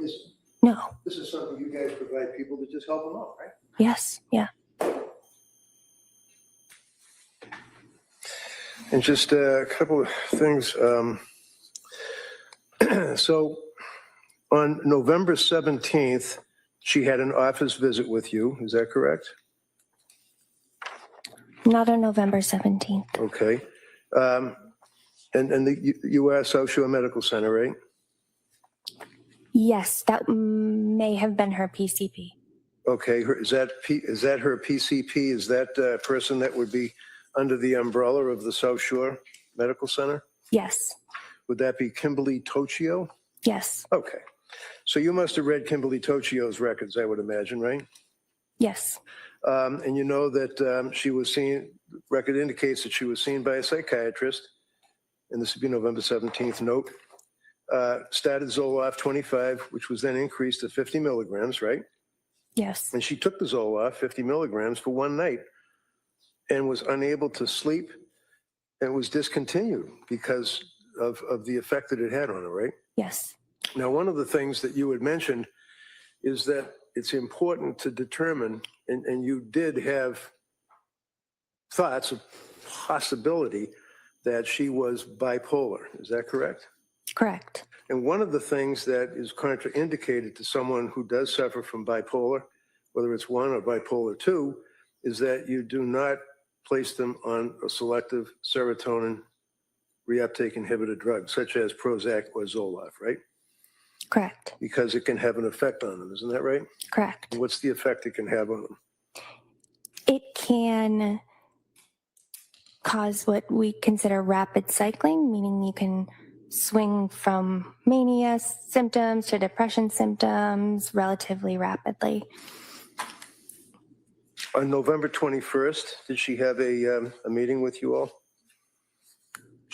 If you recall, looking at the records, did she meet with Julie Paul? If you Yeah. know? Yes. Okay. And she gave Julie a history of what she had been going through. Is that correct? Correct. And in that history and in her talks with Julie, she had disclosed the fact that one of the things that she did in November was took a marijuana gummy, one gummy to try to sleep, right? Correct.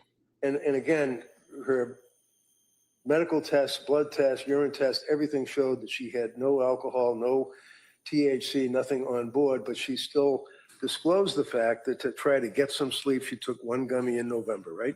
Yes. So again, she's reporting, trying to be honest with you people as a provider, correct?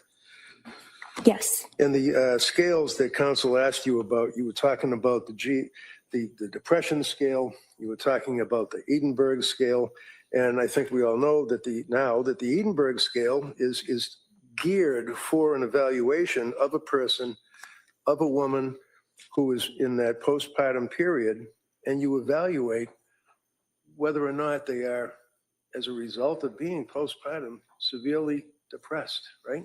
Yes. And you indicated that at some point, her Edinburgh scale was initially, what was it, 15, 17? If you know? Initially at my visit, my first initial with her, Yeah, what was her Edinburgh scale the first time you saw her? 17, Okay. And that would be moderate? moderate. Okay. And then she had another Edinburgh scale after that, correct? Correct. And when was that, if you know? December 6th. And what is EPDS? What does that mean? Edinburgh postpartum depression scale. All right, so would you look at November 21st, please, which would be, so November 21st, she was administered a Edinburgh test, right?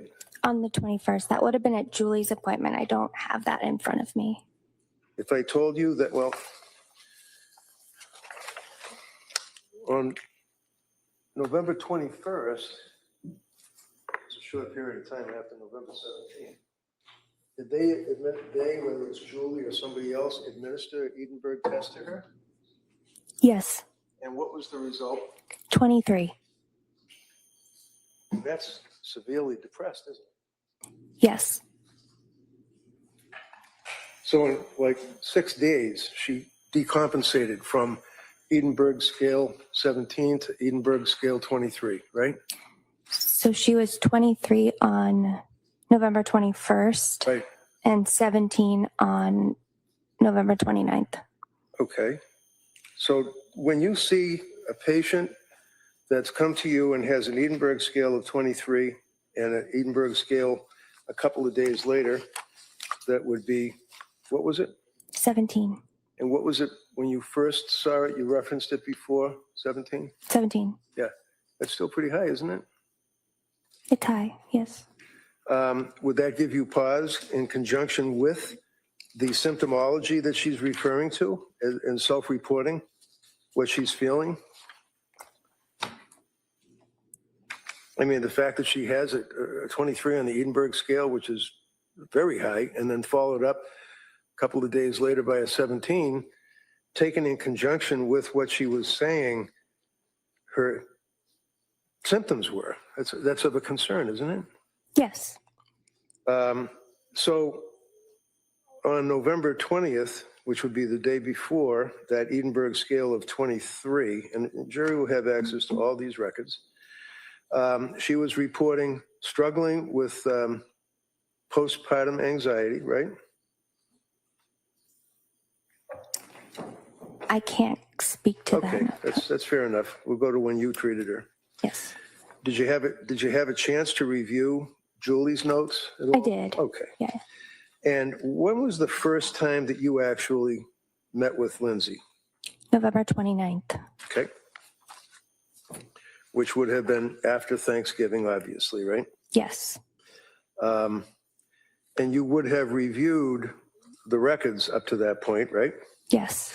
So one of the things that you would have reviewed was what she had indicated or reported to Nicole Harden Francis. Do you know her? Yes. And who is Nicole Harden Francis? She's the nurse at our program. All right. And this would be on November 28th that she was speaking with Nicole, the nurse. You read the report before you met with Lindsay on the 29th, right? Right.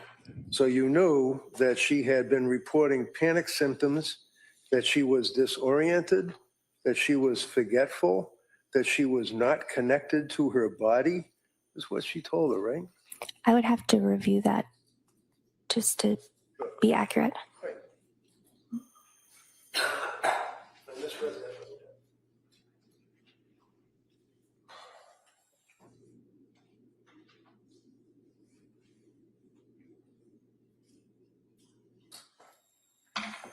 That's correct. Okay.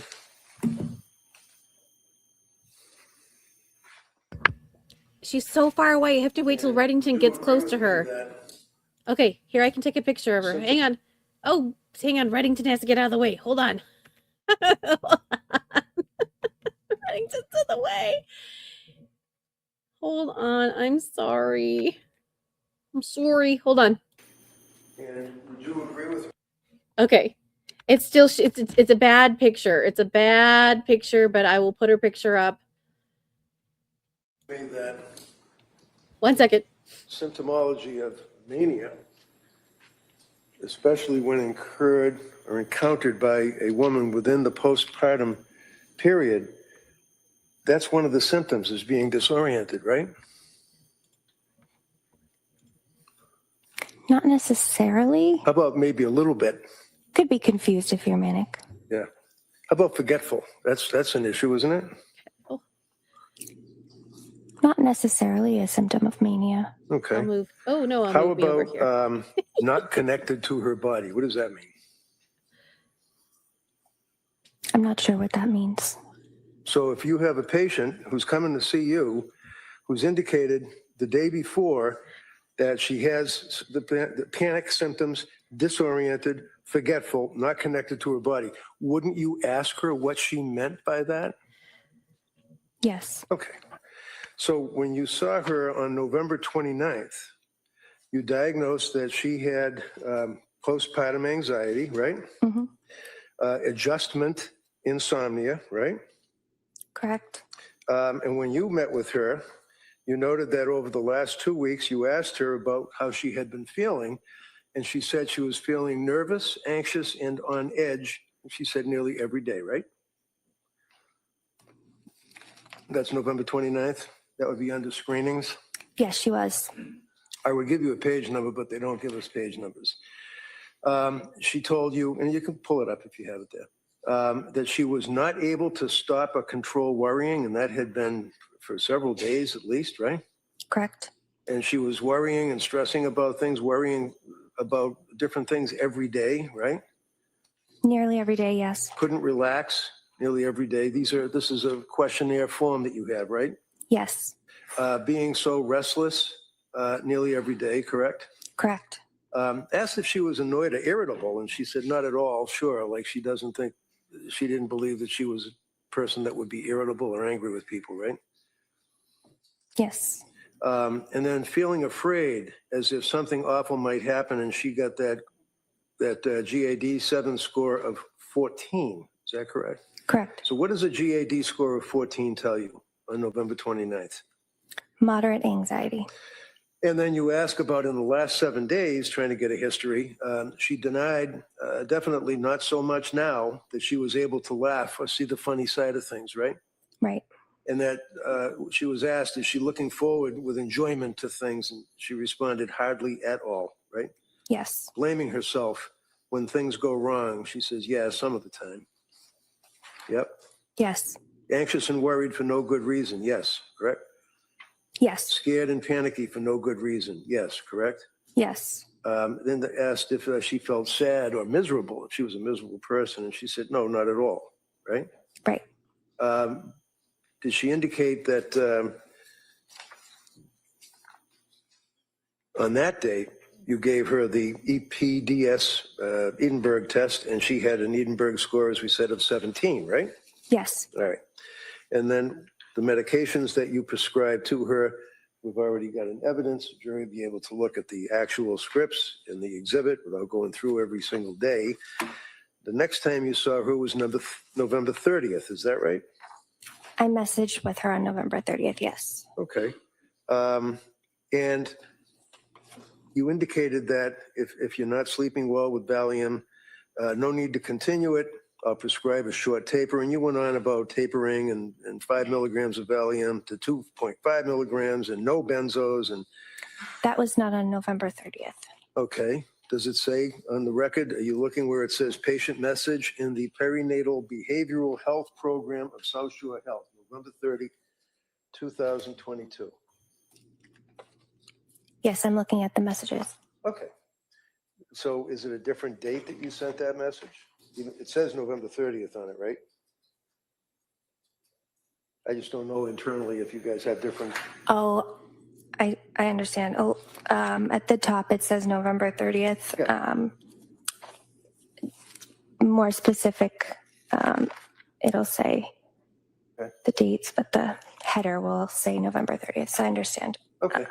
And basically, you indicated that you were going to send along information about bipolar 1 or bipolar 2, which actually would be what's known as a bipolar spectrum disorder. Is that correct? Yes, that was on December 7th. Okay, but it's underneath November 30th, so forgive me for looking at it that way. Yeah, I don't know why. I That's printed all right, it. no problem. So one of the things with the mania that you refer to and that you talk about is excessive activity. Is that it? Excessive cleaning sometimes, right? Sometimes. Excessive exercise. Sometimes. Did you know that after she had Callan, that within a matter of a couple of weeks, that she ran a 5K, No, I did not know that. and that nobody wanted her to, including Pat, but she just had to get out there and run and did. Objection. Overall. You know that? I did not. Is that something that would be important to know? I mean, as far as whether or not a person is in that manic stage where it's post-delivery, and that's a significant artifact, if you will, of exercising, right? It would have been something I would have considered. Okay. And as I said, you were pretty much the only one that actually considered bipolar spectrum disorder of all the doctors that she had seen. You know that, right? Are you aware of that? All right, never mind. That's right. She's going to object. That's okay. Okay. So the symptoms that you noted were a mania. It says mania characterized by exaggerated excitement, hyperactivity, and racing scattered thoughts, right? Yeah. So what is, go ahead. Was that from my note? I'm looking at the same thing that we've been looking at, which is, Oh, the information I sent her on bipolar. yeah, it says, Yes. hi, Lindsay, and then your note, right? Mhm. Your Honor, if I may suggest maybe showing the witness what he's referring to. She has it in front of her. I think I understand what he's referencing, but So- thank you. If the witness has a problem in regards to that, and you need to look at some, just let me know. Okay. All right. Thank you. Thank you. If you move ahead to, I think the message portal or whatever it's called, on November 30th, it's captioned "Stopping Remeron."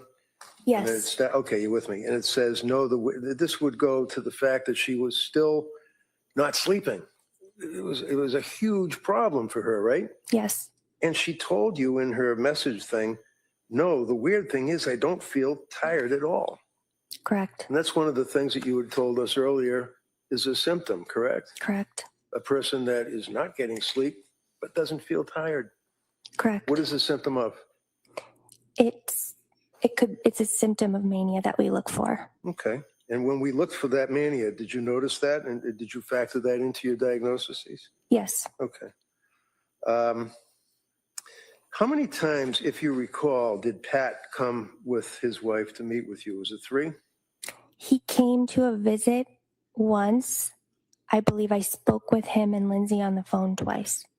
Would you agree with me that, as counsel asked, did he get permission to be there? And you indicated no, that you would welcome the third-party contact, right? Correct. And did it appear to you that he was very, very invested in her care and was very scared and worried? Yes. And he was complaining about the fact that he believed, that they believed, that she was being overmedicated, right? I believe he was concerned about her symptoms. He felt that they started once she started being medicated initially. Right, because she indicated that when she first started taking the SSRI back in October, I believe, that she ended up having it increased and then had a period of almost 2 days where there was no sleep whatsoever. That was one of the instances, right? Yes. She also, counsel, had asked you, and you did not recall her saying horrible, intrusive thoughts. So if you would just look at November 30th patient message, it says, hi, Rebecca. And then it begins, I don't expect you to answer this until Monday.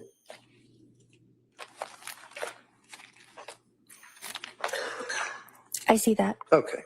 And then she says how she basically only slept for about 4 hours at the beginning of the night, 9:30, and then dozed off for 45 minutes and said, today, all day, I had horrible, intrusive thoughts. and deeply depressed, right? Yes. So when was the next time that you saw her after she sent that message on November 30th? I would have seen her on December 6th. She had sent this message, I believe, on December 3rd, and I saw her on the 6th. So on December 3rd, and again, it would be the way that they print this thing out. It has a date of November 30th, but then underneath it, it would be a different date of December 3rd. Is that right? Yes. Okay. And when you, as an invested nurse practitioner, receive a message from a woman who is postpartum, who has been through what she's been through and the symptomology that she explained and the doctors that she's seen, not too very good results, you'd be concerned when you see a person saying, I have horrible intrusive thoughts, right? Yes. All right. So as a result of seeing on December 3rd that Lindsay Clancy, with her history, had been telling you that she had horrible intrusive thoughts, what did you do? Did you call her? She had told me that she took the Ativan and now the thoughts were gone and she had felt good. So, but I did speak to her about it. Yeah, but she told you at her that next appointment. she told you that in her message. Right. That she had today, all day, I had horrible intrusive thoughts. Deeply depressed. I finally took 0.5 of Ativan at 6 p.m. And the thoughts are gone, is what she told you, right? Yes. Did you ever bother to ask? I don't know. I mean, would you ask the patient what the horrible intrusive thoughts were? I would have, yes. Did you? Yes. What did she say? She described them as thoughts of not wanting to be here. How about, did she ever describe to you that she was hearing voices? No. How many people have you treated for postpartum psychosis? 5. And of those 5 people, did they hear voices?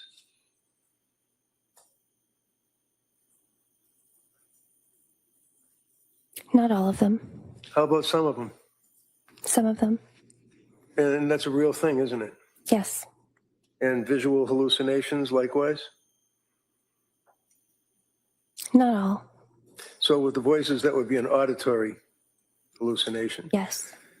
Visual hallucination, not all, but some. Mm-hmm. Yes. And that's a real thing. Yes. So when she had horrible intrusive thoughts, did she say where these happened? Like, was she in the yard? Was she in a car?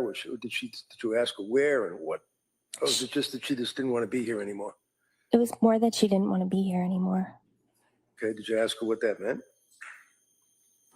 I did ask her if she had any plans or intent for suicide, which changed at different times during our treatment.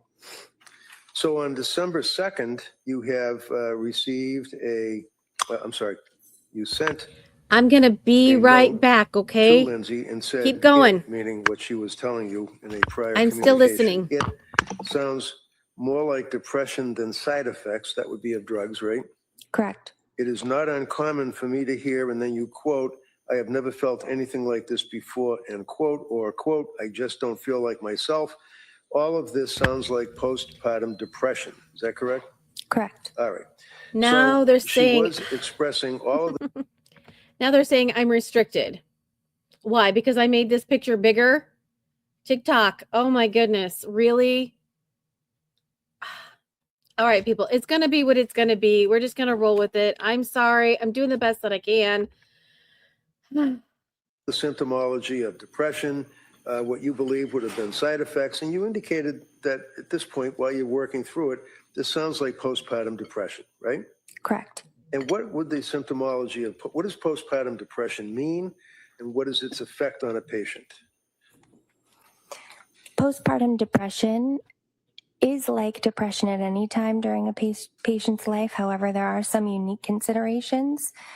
It's typically occurs in the first 3 months after a person has a baby, but it can happen at any point in the first year. The considerations that are a little bit different than regular major depressive disorder are that there are significant hormone fluctuations that a person undergoes when they deliver a baby. Sometimes they breastfeed and they wean from breastfeeding, and that can set off additional hormone shifts.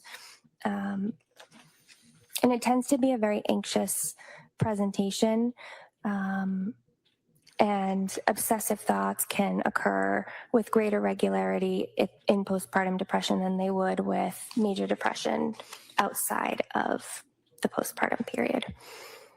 So as a result of this information, you prescribed medication to her? After I sent her the information on the postpartum, would this still be December 2nd? Looking at the form that you have, it would be, yes, but I don't know if it's another date that there's a message underneath it. So let's look at the record where it says that on December 7th. 7th, Yes. okay. Okay. And that's where you talked about bipolar spectrum disorder, right? Yes, And that's where you talked about how people would have these feelings of goal-directed activity, overly talkative, racing thoughts, need for sleep, things of that nature, right? yes. What was the end result of that? Did you prescribe medication for her? I did. And what was it? Seroquel. One of the things that you had mentioned is that you provided a mood chart, I think. Is that what you said? A mood chart? Is this it? Is that an indication just so the jurors know that it's in the records? It's a horrible show. That looks accurate, yes. Yeah. Yeah, there it is, right there. See on the very top, it says mood chart? To the left? Yes, All right, and on the top, it says daily mood chart. And then you also provided another chart on that date. What is that? That's another variation of it? it's the weekly mood chart. Okay. So did you tell her to fill this out? I suggested that she fill it out so we could keep track of her symptoms. Okay. Do you remember if she filled it out when she spoke to you? She did not speak to me about filling it out. After that, she did say she printed it out. Okay. Did you ever ask to see it? I don't recall. Okay. On December 1st, you met with her, is that right? Oh, no, wait a minute. Christine Zappi. Who's Christina Zappi? I believe she's also someone that works at South Shore Medical Center. All right. Do you know that she saw Christine Zappi on December 1st? Christina. I'm sorry. It says Christina. I'm not sure if she saw her for a visit that day. Okay. Have you seen in the pool of records that you have that she did see this individual and noted that she had been dealing with the problems? Just FYI, TikTok again is giving me a hard time. I just appealed. I don't know what to do. We'll see whether or not they like me or not. Anyways, we're here. We'll continue. The insomnia symptomology for over a month and a half, and medications keep changing, and it doesn't seem like much is helping. Did you ever see that? That does sound familiar. Okay, so she was somewhat this is almost hand in glove with saying, I'm not being heard, right? Same Yes. idea. Did you see her on December 2nd, the next day? I spoke to her on December 2nd. Okay. And again, the district attorney kept asking you about, she had the opportunity to come in and see you if she wanted to and things of that nature, right? Yes. And would you agree with me that it's sometimes better to have a face-to-face actual meeting with a patient rather than just on the computer? Yes. Did you ever, if you recall, with all of the symptomology and deterioration going by week after week, say to her, I really think that we should get together in person? Yes. So we met in person on the 6th, and our plan had been to meet in person on the 13th. Okay, so that would be December 6th, correct? Mm-hmm. Yes. Now, December 2nd, you had a conversation with her on the phone. Is that right? I believe it was just my chart messages. Okay.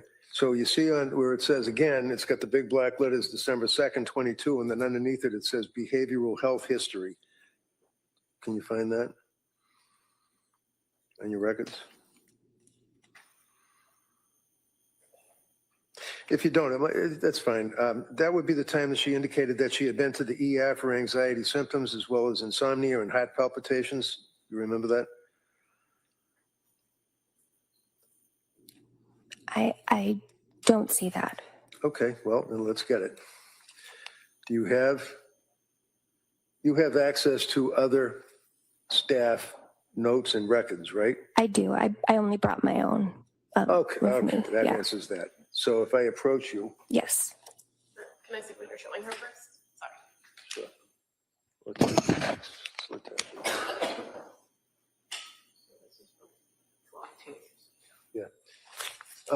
Latasha Dukes, who's Latasha Dukes? Letitia Dukes was a clinician at our program at the time. All right, so am I looking at Latisha Dukes, MSW, what does that mean? Master of Social Work. All right, and does that indicate a date that Ms. Dukes saw Lindsay? December 2nd. All right, and on December 2nd, again, she was complaining of symptomology, she meaning Lindsay, having heart palpitations, right? She's describing that she had heart palpitations and she went to the ER for anxiety symptoms.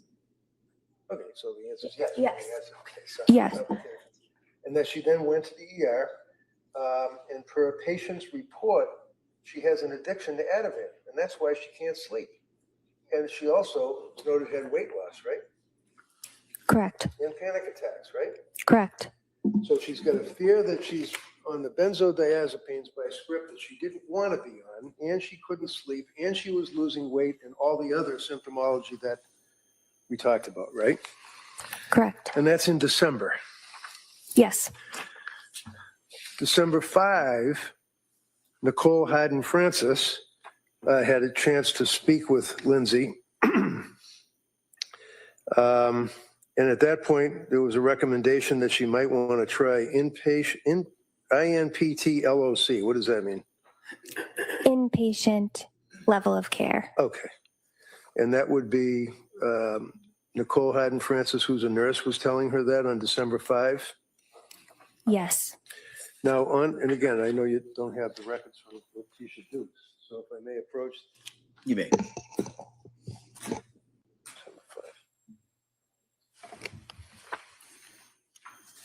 On December 5, and you correct me if I'm reading these wrong, this would be Letitia Dukes, December 5, right?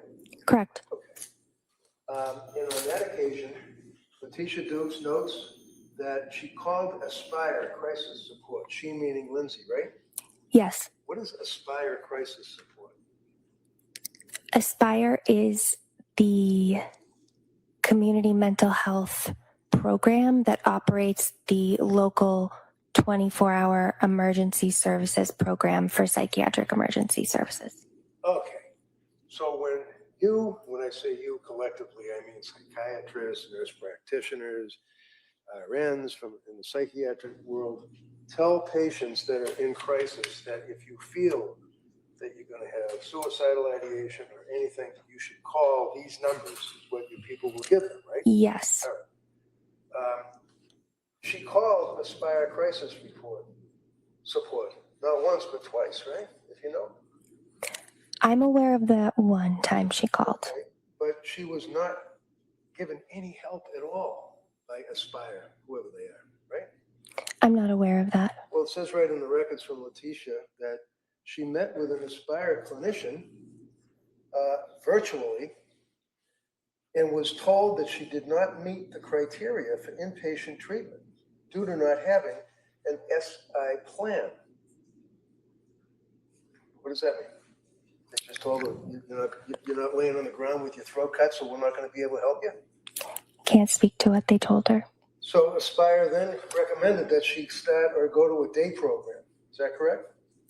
That's correct. And the clinician said that he, from Aspire, would be sending the patient resources, right? Correct. But they never did they? If you know. I don't know. Further, Letitia notes that they reviewed the sleep hygiene with the patient. Clinician provided patient suggestions for meditation, grounding, self-soothing techniques. What's a self-soothing technique? You know, It might just be simple strategies to soothe yourself using any of your five senses. and she notes, and again, this is on December 5th, that Pat, patient's husband, joined the visit, reporting that her anxiety had become significantly worse since starting the psychiatric medications. Did that say that? Anybody? That is what that says. Okay. And in fact, when you spoke to Pat, he had told you that, in his quotation, his words would be, it was 10,000 times worse since she started this medication, right? If you know. I don't recall him using that phrase. But he was upset about the medication, wasn't he? I would say he was concerned. Do you recall that he said that you're turning her into a zombie? I do not recall that he said that. So would you say to the jury that he was concerned or he was pissed off about the medication and what it was doing to his wife? Objection, it has been answered. No, overall. I would say he was concerned. Concerned? Okay. Did anybody address his concerns? That day, Any day? I would say that day, I collaborated with them to take her off certain medications. Okay. December 6th, you had a meeting with her. Is that correct? Correct. Again, she's diagnosed postpartum anxiety, right? Correct.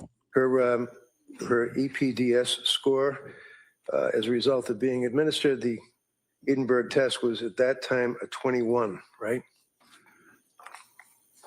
That would be underneath office visit and perinatal behavioral health, above assessment and recommendations. Correct. And 21, how would you grade that? Severe. Severe what? Severe signs of postpartum depression. Do you know that she had lost over 15 pounds by that point? I was aware she had lost some weight. I was not aware that it was 15 pounds. Okay. So then there was another patient message on December 7th where she again was expressing concern about the drugs, and you indicated, either way, I continue to recommend the Valium taper, right? Correct. There was a period of time that she indicated that she wanted to get off the medication and get off the drugs, and you indicated, as you told us, that you were on vacation that week, right? Yes. You basically told her to tough it out and just hit me up when I come back from vacation, right? No. Did you tell her to call you when you came back from vacation? No, I asked that she try to hold off and wait for me to come back from vacation for the taper. She had wanted to taper it sooner. All right. Do you have somebody that covers for you if you're on vacation? Yes. Does somebody cover? She said that she was going to follow up with her other psychiatrist for the taper, but she did reach out to our program while I was on vacation. Sorry, I couldn't understand you. I'm sorry. I know that she said that she had an appointment with her psychiatrist who would work on the taper with her.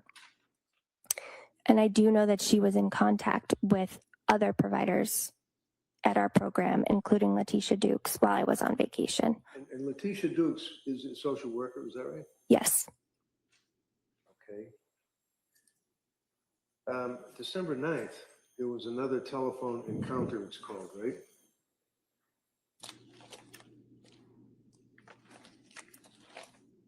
Yes. And yet again, her husband, Pat, was involved with this call, right? Yes. So does this put Patrick up to around 4 times, maybe 5 times, that he had been involved either in person with your business or on the telephone or on the telemetry or whatever it is, computer? I spoke with him on the phone twice. He was in one of our visits on December 6th, and it appears he was in the visit with Letitia as well. So this would be a Rebecca Gelada telephone Yes. encounter on December 9th, right? Correct. And on that occasion, Lindsay, and it says, and her husband called this writer, that'd be you, right? Correct. Regarding the plan to taper, correct? Correct. And they both agreed that Lindsay's symptoms remain too acute. What does that mean? What's acute mean? Severe. Did they say that she's sleeping but waking up? Let me back up. Was he telling you all of this while she sat there? She wasn't saying much in that conversation, was she? I don't recall who was saying more than the other person. Do you recall that she indicated that she wanted her husband to be involved to speak for her because she was really decompensating, right? She wasn't self-reporting and self-advocating too well for herself at that point, was she? I just know she did have her husband on the call, and he did speak on the call. They indicated that she was waking up with panic symptoms, right? Correct. What panic symptoms? What does that mean? Panic symptoms can be this sudden rush of intense That's not what can be. What did she tell you, or what did her husband tell you? Her panic symptoms. Panic symptoms. What were they? Panic symptoms are racing heart, intense fear. Those are panic symptoms. Sudden rushes of intense anxiety that seem to come out of nowhere. Okay. Is that something that you learn in school, or is that in a book? Is it in the DSM, or what? So we all have our own opinion as to what panic symptoms might be, but from a medical standpoint. Those are what panic symptoms are. Would you agree that Patrick, in this conversation, also indicated that she was having intrusive thoughts yet again? Right? Correct. What were the intrusive thoughts that she was having when she wakes up with panic symptoms? I don't recall the specific intrusive thoughts. I recall asking about safety and that she did identify having thoughts of suicide.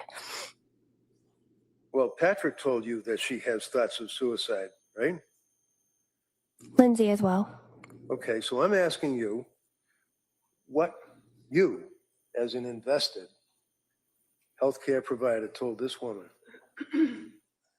to advise her what your investigation revealed. If you have a patient tell you, I'm having intrusive thoughts, what were they? I recall that they were intrusive suicidal thoughts. And is this a frequent theme that you noted? I don't know if it was a frequent theme that I noted, but I know that it was documented several times throughout her course of treatment with providers in my program. So at this point, with all the providers of your program and her indications, as well as her husband's, about the number of times that she had suicidal ideation, did you prescribe more drugs for her?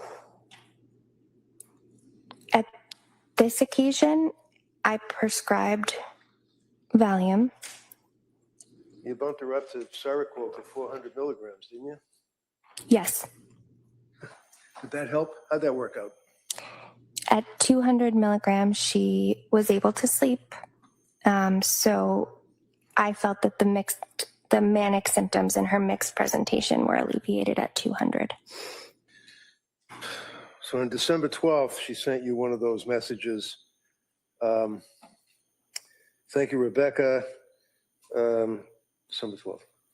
She says, for the last 3 nights, I've taken 2.5 milligrams of Valium and 200 of Seroquel. I have to say, I do like the way it makes me sleep deeply and soundly for about 7 or 8 hours. I don't like the way I feel in the morning. You read that to the jury for the DA, right? Yes. But then the rest of the sentence is incredibly depressed and unmotivated to do anything at all. Do you remember her saying that? Yes. Now, you'd agree with me that that's one of the observations that you make, or symptomology of a person that's suffering significantly from postpartum anxiety, depression. She's incredibly depressed and unmotivated to do anything, right? What Correct. does that mean? What does she mean by that? I'm not sure I understand the question. When she says that she's unmotivated and is incredibly depressed, was she able to go shopping? Could she get in the car and drive? Did you know that she stopped driving? I was not aware of that. On December 12th, she saw Letitia Dukes. Patients reporting thoughts of SI, suicidal ideation, but no plan. She contacted Crisis over the weekend and will be starting a PHP in Norwell. What does that mean? Partial hospitalization program? Okay, and that's because, yet again, she's reporting the suicidal ideation, correct? Correct. And there's a difference between suicidal ideation and having thoughts of suicide, right?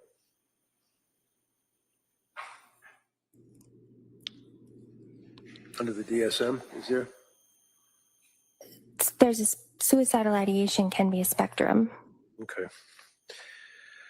On December 13th, telemedicine in the perinatal behavioral unit.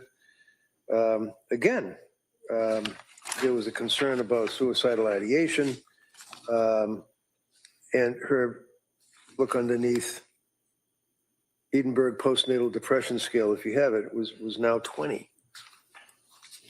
It's still severe, right? Correct. So what did you do on that date, if you know, December 13th?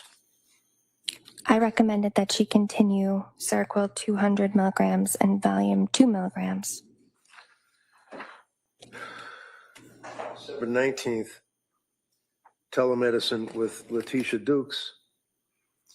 And this is when she indicated that she was going to contact women and infants, and Letitia helped her out to do that. So she went to women and infants on the 20th, right? Correct. Okay. So as time went on, and she had gone to women and infants and was unable to be treated on December 20th and went home, or picked up by her husband, what was her course of treatment after that? You didn't talk to anybody at Women and Infants, right? At that time, I did not talk to anybody at Women and Infants, but I do know that we re-referred her in a few I days. know you already told us you re-referred it. My question is real simple, and I don't mean to be holy. I just want to ask you, Yes. did you talk to anyone at Women and Infants? No.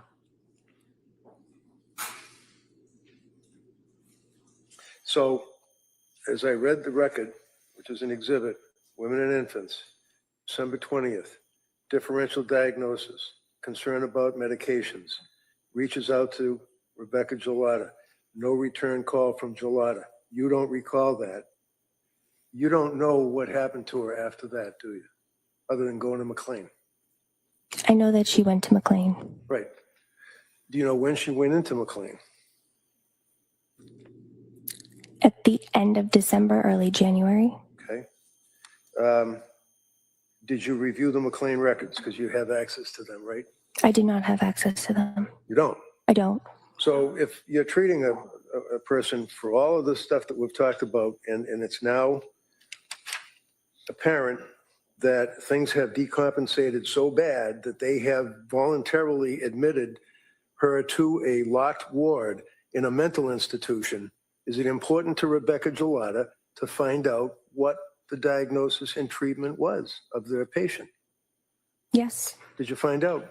I did not.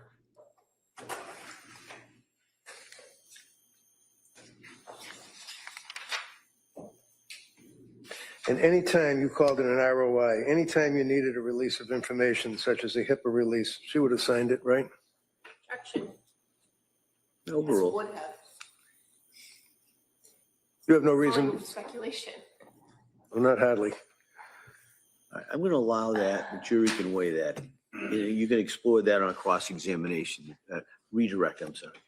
From your treatment of Lindsay and her efforts to be a good patient and tell you all what her symptoms were and third-party contacts and everything. To your opinion, she would have signed a release for you to get access to pretty much anything you wanted, right? I'm not sure if she signed a release for McLean to be able to speak with us. Did anybody ask her? Did you ever ask her to sign a release? I did not.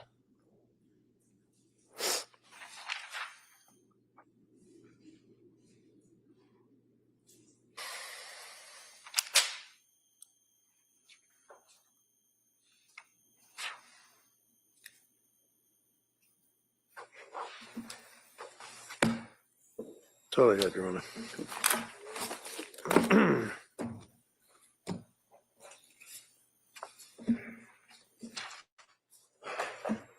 All right, Attorney Buckingham?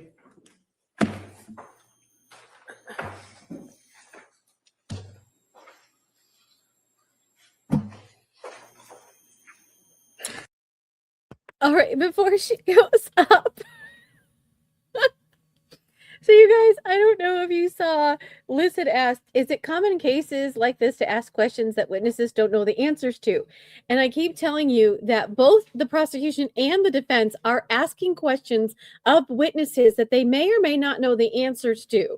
But sometimes they phrase it in, did you know that? Did you know that? Did you know that? So yes, it is pure speculation. And sometimes they can get into it and sometimes they can't.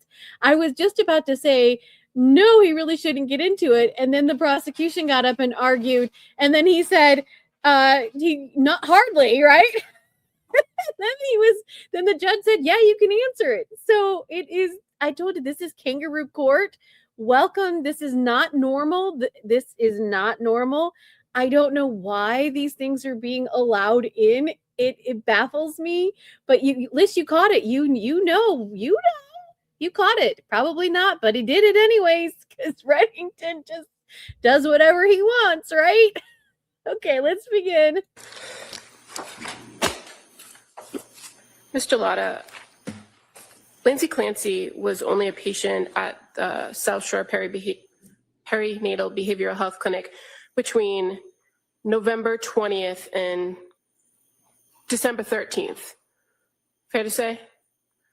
Meaning November 20th is the first contact she had with Julie Paul, right? Yes. And December 13th is the last time that you met with her. Yes. And she came to that clinic not from a referral from somebody like Jennifer Tufts, correct? Correct. And so your information about her contact with that psychiatrist is limited to what she shared with you. Correct. And she never offered to you that maybe you should talk to her, did she? Correct. Now, you've also been asked about providing all the different medications.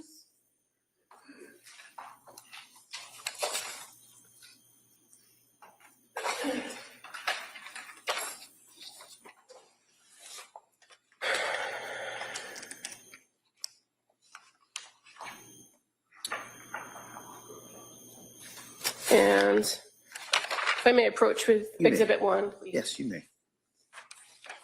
I'm going to show you the second page there. I know it's kind of small, but take your time to take a look at it.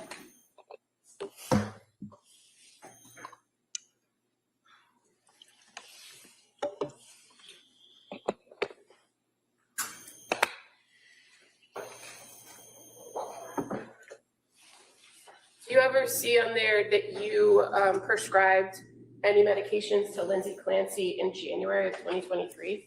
None. And in fact, January 12th of 2023 is Jennifer Tufts, correct? Correct. January 5th of 2023, Aaliyah Goodhart, correct? Correct. January 16th, Jennifer Tufts. Correct. Jennifer Tufts for diazepam.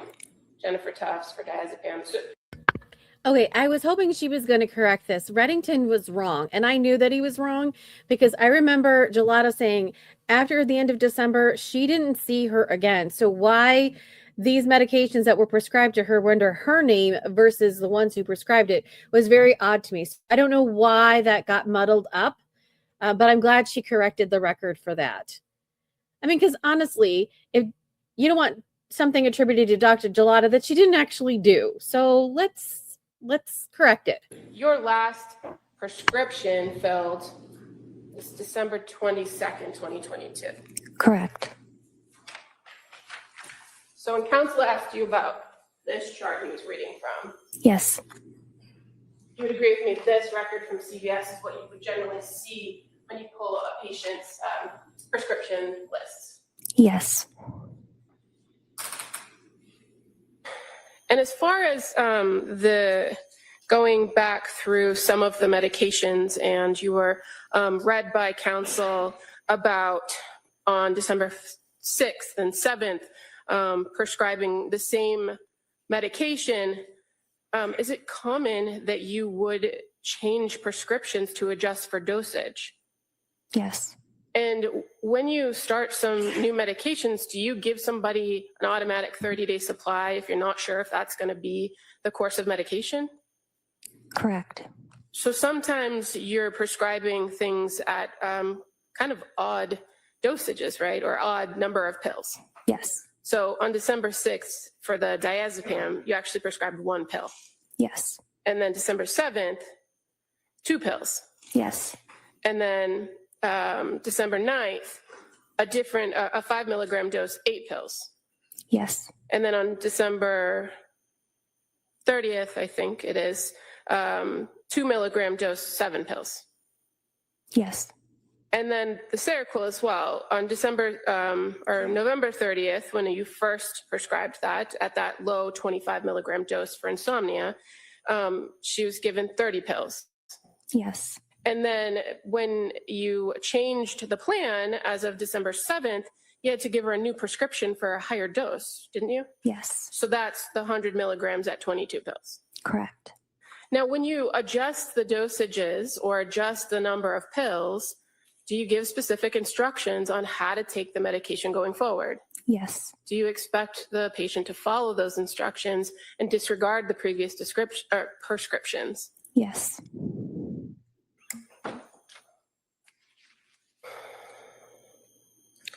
Now, at several points, you've indicated and counsel asked you about referrals or recommendations that Ms. Clancy go to a partial hospitalization program, right? Do you recall that line of questioning? I do. And does South Shore Perinatal Behavioral Health have a partial hospitalization program? Not at this time. And so oftentimes you have to pair or recommend places outside in other communities, correct? Correct. And you've talked about women and infants, and that's one of the places that you've referred and that you did in fact refer this patient, correct? Yes. You don't have an affiliation with women and infants, do you? No. So any information that you receive would have to come from the patient or at the patient's request. Is that fair to say? That's fair to say. In regards to her visit to women and infants in December 20th, you had contact with Lindsay Clancy the next day, didn't you? I did. And that was through the MyChart messaging?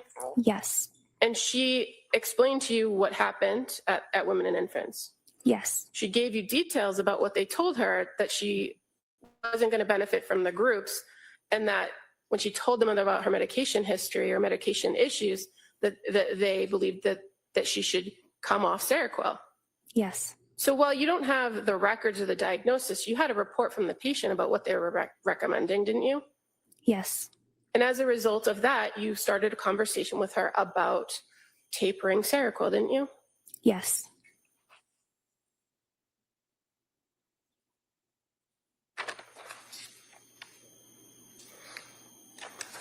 Counsel bounced around a little bit with the dates, but as far as some of the communications and contact with her, in December or November 30th into December 1st, were you talking to her about postpartum depression? Let me double check, please. Mm-hmm.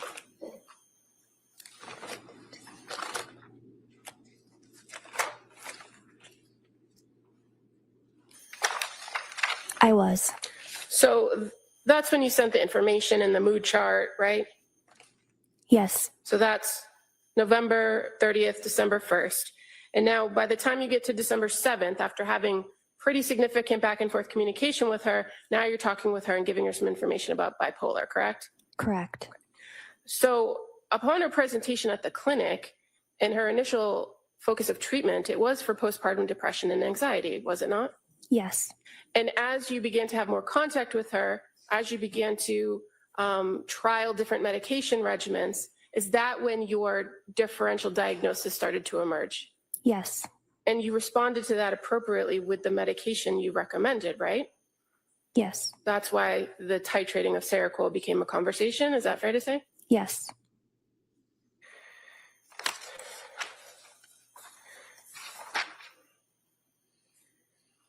And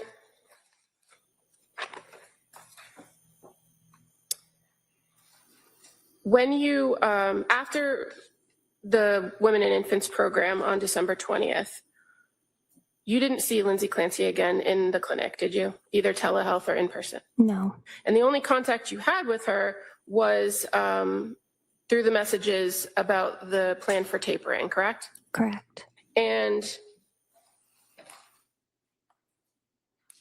while you were going to be away and not available to her, you still gave her a plan and a prescription to assist with tapering, didn't you?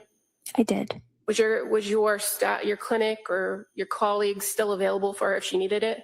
Yes. Did she reach out?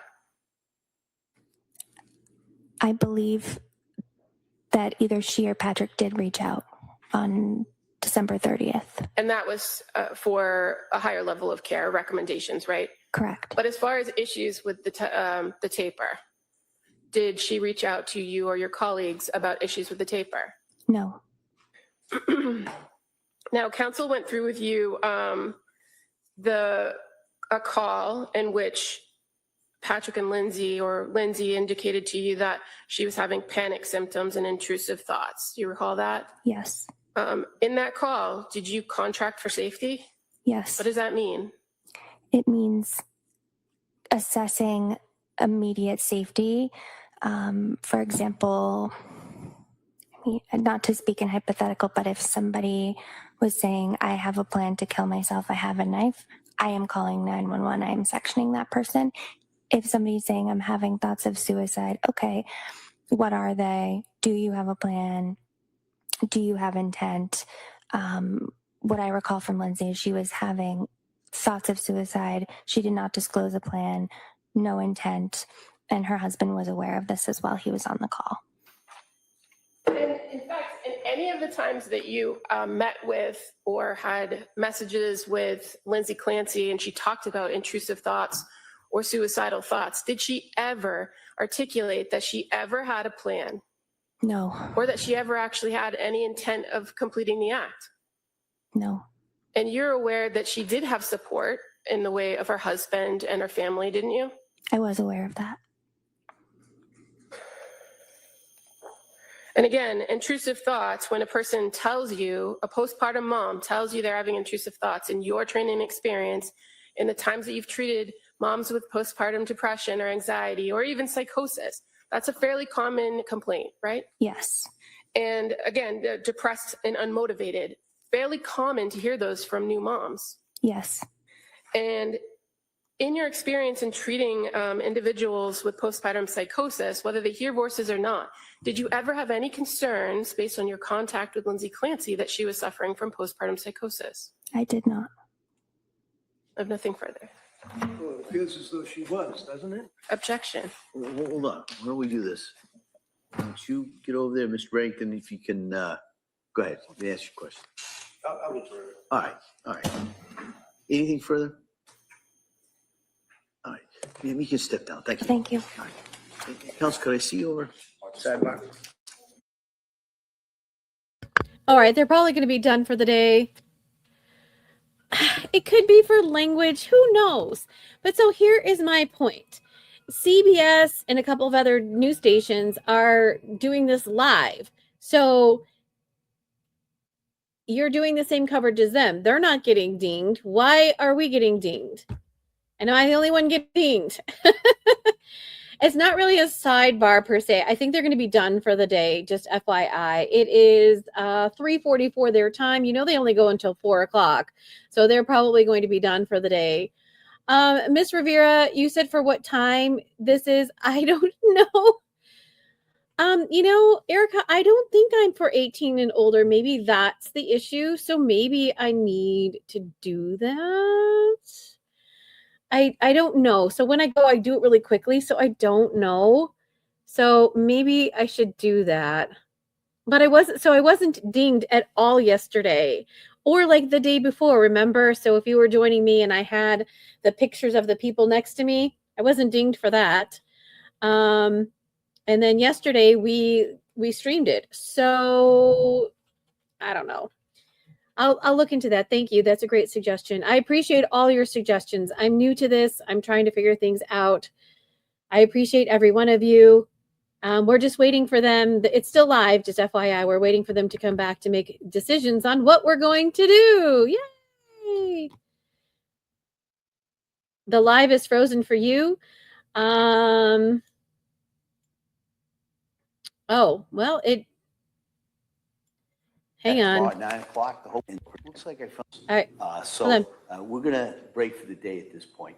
And so what I'm going to ask you to do is come back tomorrow at 9 o'clock. The hope would be kind of a similar schedule that we could follow tomorrow as well. And then I'm told that we are well on schedule and perhaps somewhat ahead of schedule. So just for purposes, I don't want to jinx us, but that's kind of where we are. So I'm going to excuse you till tomorrow. Remember those instructions. Don't read anything about this case or any similar cases. Don't do any research. Don't talk about anything. Don't take any field trips. Don't happen to be driving by any certain places. And put this out of your head till tomorrow. All right. It's been a long day. I appreciate it. So I hope you have a nice evening and come back here tomorrow morning. We'll pretty much follow the same type schedule. So again, my thanks. I hope you have a great evening. We'll see you tomorrow. Court, all right. Good. Close the door, please.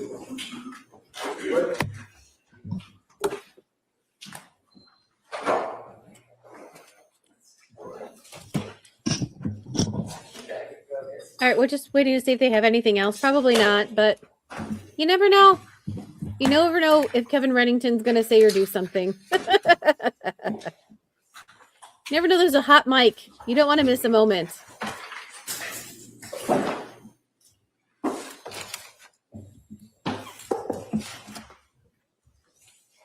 There's an exit of the quorum. This court's in session. All right. Counsel, anything we need to address before we recess till tomorrow? No, thank you. All right. So this court will be in recess on this case till tomorrow at 9 o'clock. Thank you. Court, all rise. All right. Court is done for the day. Yay. Thank you. Thank you. Thank you.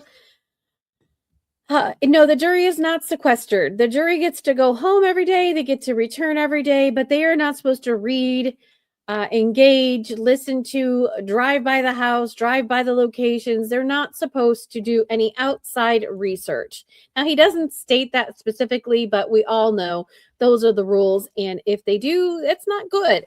It could mean a mistrial, which means that they would have to try the thing all over again. And you don't want to be that one juror who did not follow the rules.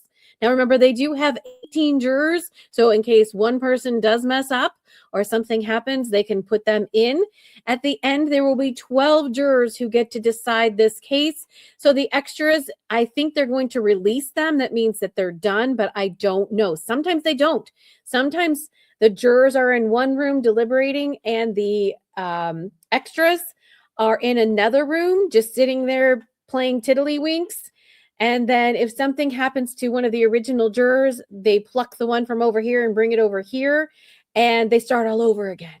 So cross our fingers that, everybody's going to go well and everything's going to go do well, etc. So let's get into questions. There are 76 of you in here. Thank you so much. Thank you for liking, subscribing, and following. Today has been a hectic day. Thank you for all those who have given gifts, Sharon and Misty and Amy and Indica and M. Lowman 22. You guys are amazing, amazing, amazing. Thank you, thank you, thank you, thank you, thank you. There are 74 of you in here right now. Let's get to 50K. So let's tap, tap, tap, tap, tap. Let's see if there's anybody else who wants to have questions with us. If not, no worries. All right. So Deiva asks whether or not anybody thinks that there will be a hung jury. You are not the only person that has asked that question of me and or our chat. That is a very great question. And why do I say that? As you guys know, we are the at-home jurors. We get to look and see. We see all these TikToks of all of these conspiracy things going on, et cetera, et cetera, et cetera.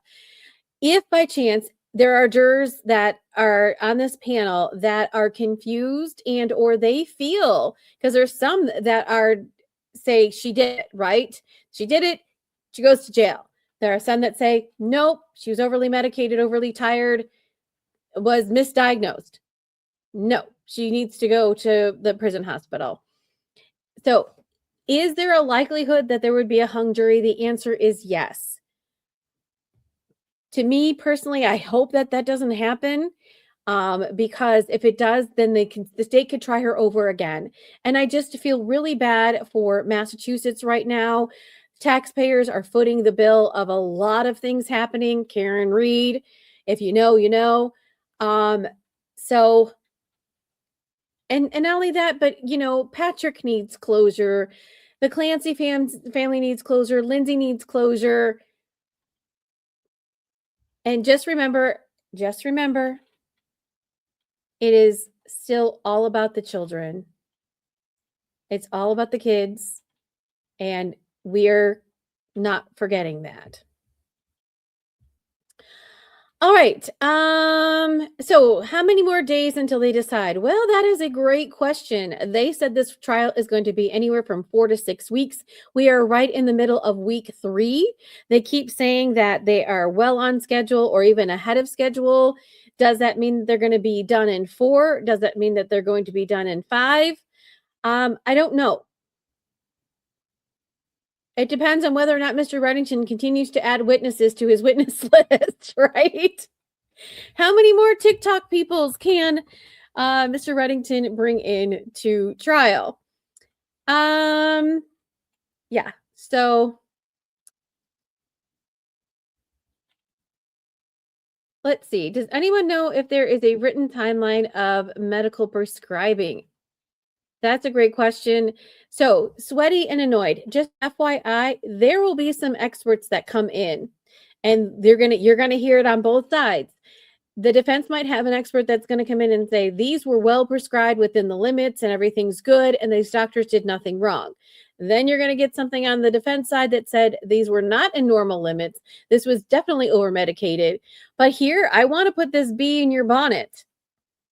I did not know that when she went to the Women and Infants Hospital the very first time and said that she was over medicated. Ding, ding, ding, ding, ding. Does that not lend to her civil suit? Does that not lend to the defense's theory of the case that she was over medicated? Now, today was definitely eye-opening that for some reason, when Dr. Tufts was testifying, it didn't seem as if. So today we definitely got that Lindsay and Patrick were I want to say hands in hand, but Lindsay more or less was like, I'm taking this. It's doing this. I need this. No, I'm not going to do this. She was doing things on her own. So does that also beg the question that if we talked about this, if you're not listening to what your doctor is saying and what you're doing, and then Reddington, I feel like almost just stepped in it because he said, well, she's just a nurse. She's just a 24-year-old person. She's not supposed to know what all this stuff is. But yet she's the one who is saying, I'm not listening to you. I'm going to go do this instead. So welcome to the teeter-totter. All right.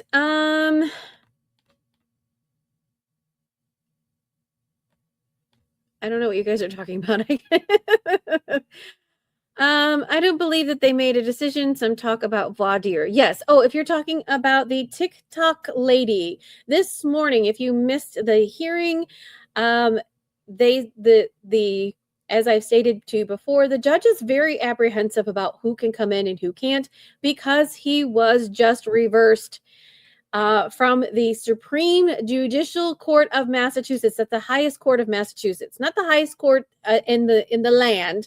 We all know the Supreme Court in like Washington D.C. is the highest court in the land, but in Massachusetts, the Supreme Judicial Court is the highest, and they reversed him, which is not good, and it's a big slap in his face. And it was about he did not let some people come in. He did not let some evidence come in to a case that's very similar to this. Similar in the fact that she was going for an insanity defense. So I think because of that, he is very cautious. And so he's like, you want somebody to come in? Sure, let everybody come in. But again, he did talk about whether or not this is the right witness to get what he wants to get in. She was not there during the time that Lindsay was there. What can and can't she not attest to? So that is why they're not sure. But he did offer, could you get somebody else who was there that can testify to this? But in case like you're still up in the air, let's bring her in and question her and without the jury present to see what she does and doesn't know, and then you can go from there. So put a pin in it, law lovies. Will the TikTok witness come to do a voir dire?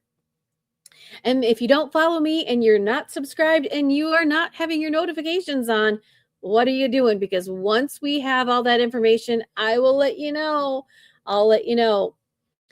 But we do know that Reddington's 3/4 witnesses that he had asked for prior to this, the 4 doctors, they are all coming in.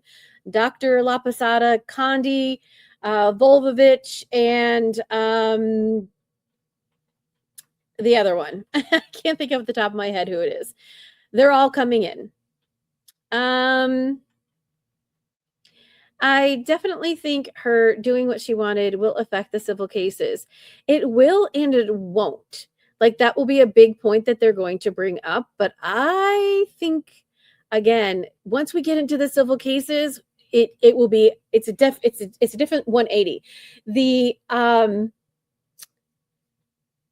causations in terms of a civil case are different than a criminal case. It's not beyond a reasonable doubt. I can give you the exact verbiage on that. And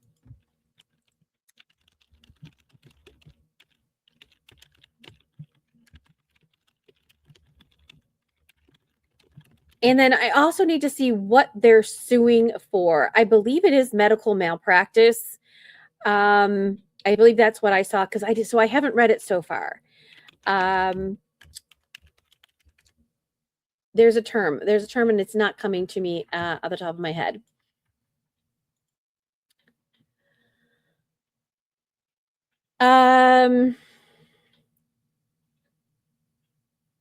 Right. It's medical malpractice.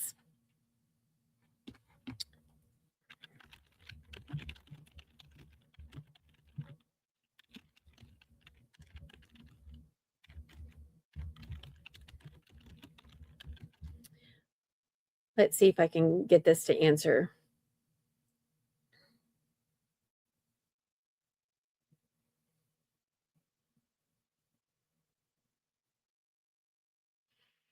So it's like, I'm trying to describe it to you. It's called a factual causation. If but for this, then this wouldn't happen.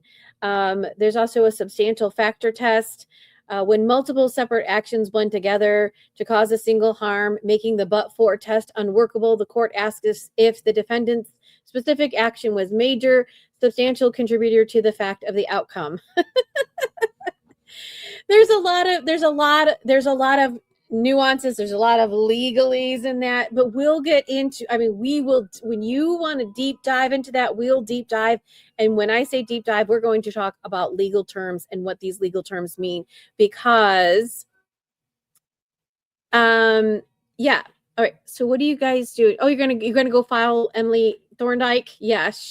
but I think so. Somebody said they think she's quiet right now because perhaps maybe they told her that you need to like zippy until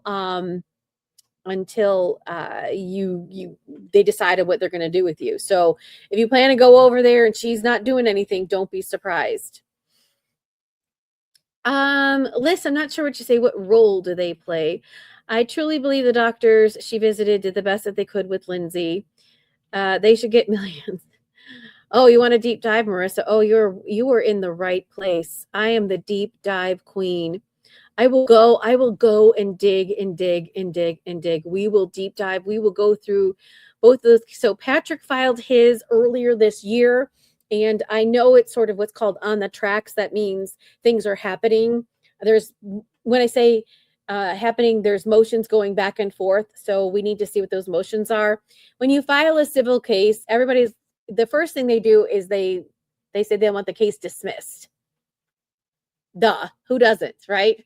And that's just a normal procedure. But some people are like, oh my gosh, they're asking for the case to be dismissed. No, that's just the way these legal things go.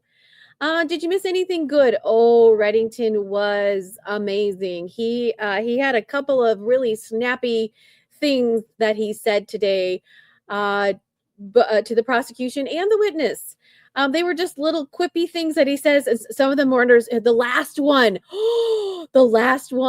I forget exactly what he said, but the prosecutor was finished and Reddington got up and said something along the lines of something like, are you sure about that? I know he didn't say that exactly, but that's what it sounded like to me. And then they're like, what? And then he was like, I strike the record. I take that back. So he said it under his breath. Oh, it was definitely a dig at Gelada. It really was. So he's not happy with her. And then he did say, I'm not trying to be a bully or anything at one point in time. And I'm just like, oh, yes, you are. Oh, yes, you are. So, yeah. Yeah, he was good. He made me laugh. He just makes me laugh. How do you prescribe someone something and in the same day prescribe something else? I know. It's like, oh, let's do this. Oh no, let's take C-Baxies.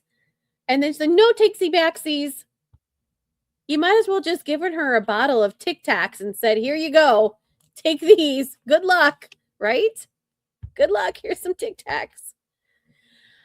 Just insane. Oh, we made it to 51K. Thank you. Oh, V, by the way, I got TikTok restricted again. So remember, I put a picture up of the witness. They didn't like that.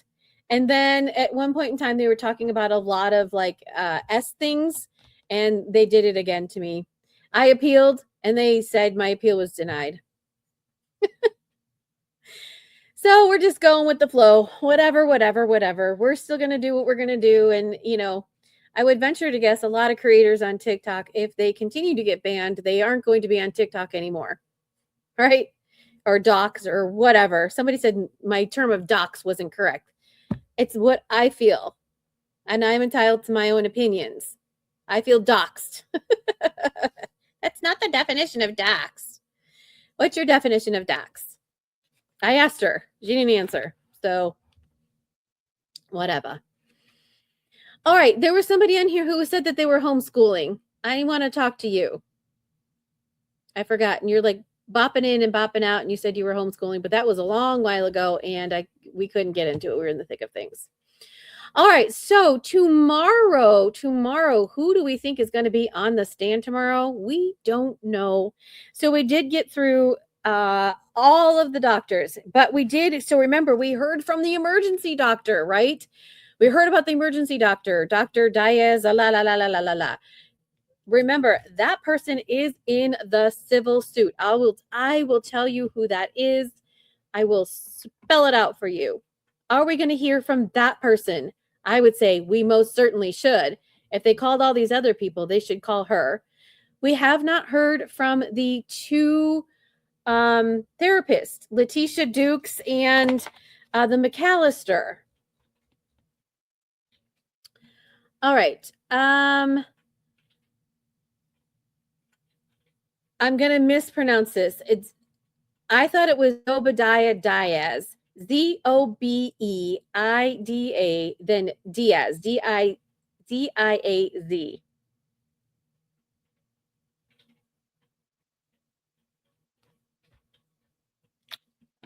So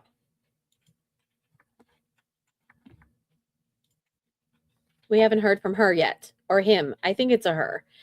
That's just when your personal information is put out publicly, like government name, address, phone. Okay.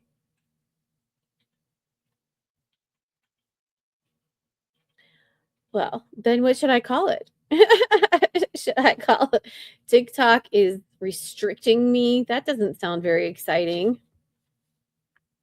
TikTok's being mean to me. I want a new judge. I want a new judge. I want a new appeal person. And by the way, when they did the appeal, it was like instant. So I wonder if often it's a bot, you know, because it's so quick, but whatever. Law lovies. So I want to hear from, you know, I never found out what the witness list was. Hold on, my dears. Hold on. Let's see if I can find the witness list.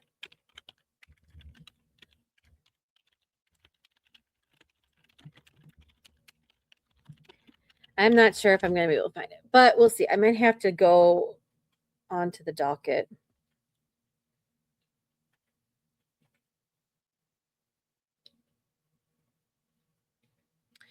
All right, so this is what it says. Patrick Clancy, Paula and Michael Musgrove, which are Lindsay Clancy's parents. Christopher Clancy, who is the father-in-law. He already did that. Family, nanny, and friends. We already got through that. Jennifer Tufts, Julie Paul, Rebecca Gelada. Oh, you guys. Huh. Her name is spelled differently in this. It's Gelatada. Oh, maybe that's just they're giving the phonetic spelling. But somewhere you're like gelato. It's very close. Yeah. Good Heart, she already said that. Nursing staff, we already got some of those. Well, Dr. La Posada, Dr. Volvovich, we know that. Duxbury Police and Fire Response, we got that. Toxicologist, perhaps Emily Thorndike. Yes, I want specifics.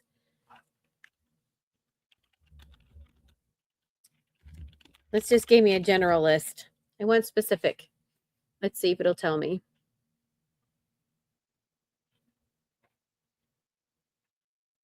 No, that's not giving it to me. Hang on. Let's see if I can go over here.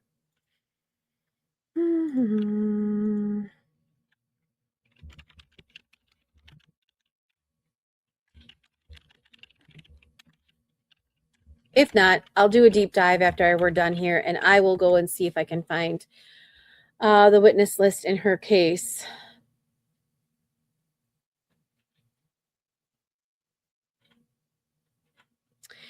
Oh, that's right. I forgot. So, all right, everybody. I forgot about this. You guys put a 1 in the chat if you saw Karen Reed trial 1 and 2. Put a 2 in the chat if you have not. And it's important because remember who I said I wanted to have the forensic expert come in and testify as to who, the what, where, how, and why? Do you guys know? Read, R-E-A-D. Do you guys know who the Erica 1.5? Do you guys know who the forensic expert was in the Karen Reed case? It was Ian Whiffen from Cellbrite.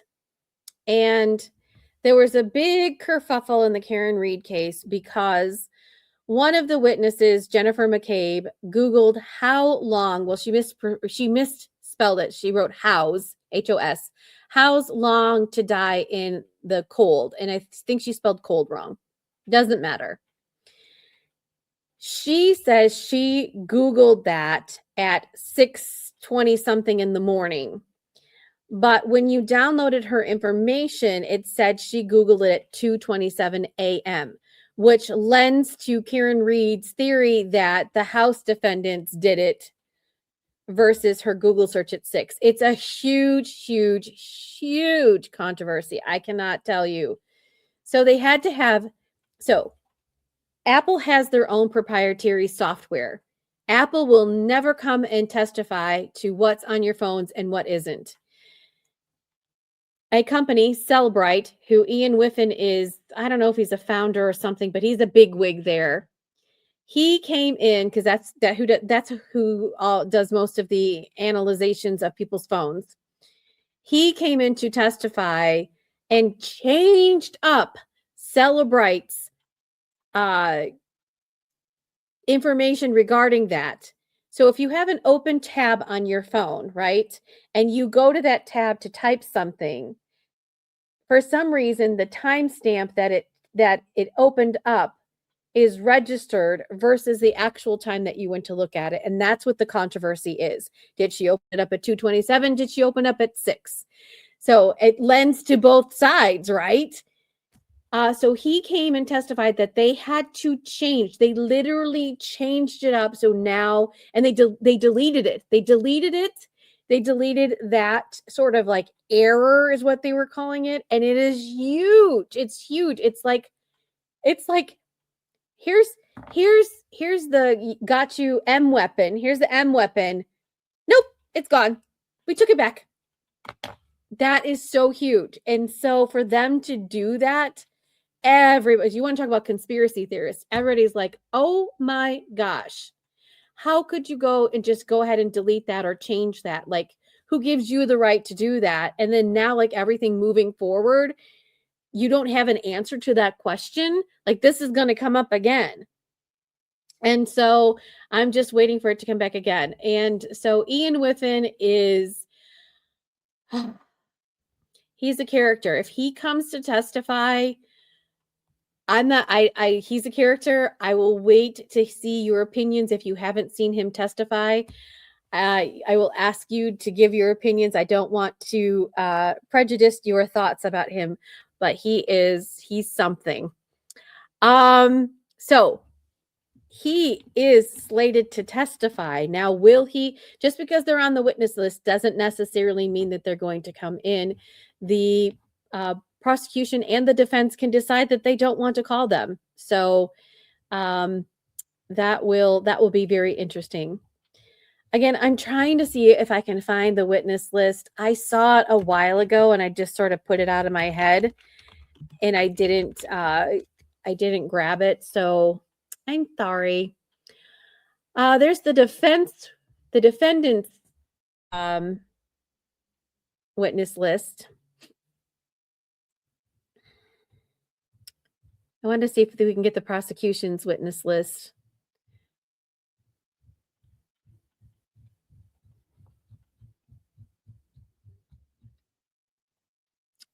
I'm scrolling really quickly to see if I can find it. If not, let's look at the defense's witness list. I can't share it with you because I'll get doxxed again. I mean, restricted again. All right. This is, let me just double check. I have to look to see at the end. Okay, this is the defense proposed witness list. This was done way back when. They have 53 people on here. Now, some of them are duplicative. So they have Patrick Clancy, Michael Musgrove, it's his Lindsay's dad, Paula Musgrove, her mom, Allison Ozega, I think that was her friend from Connecticut, Christopher Clancy, he already came in, Susan Clancy, so Patrick's mom, will she testify? I don't know who Angela Krause is, Alyssa McNaughton, I don't know who he is, Kyle Carney, he already came in to testify, we saw that. Sarah Carney, she came in. Michelle Docanto, he's got a whole bunch of people from California here, or sorry, Connecticut. Christopher Bevins, Amy Bevins, Ryan Borski, Brittany Barboar, some people from Duxbury. I'm just trying to see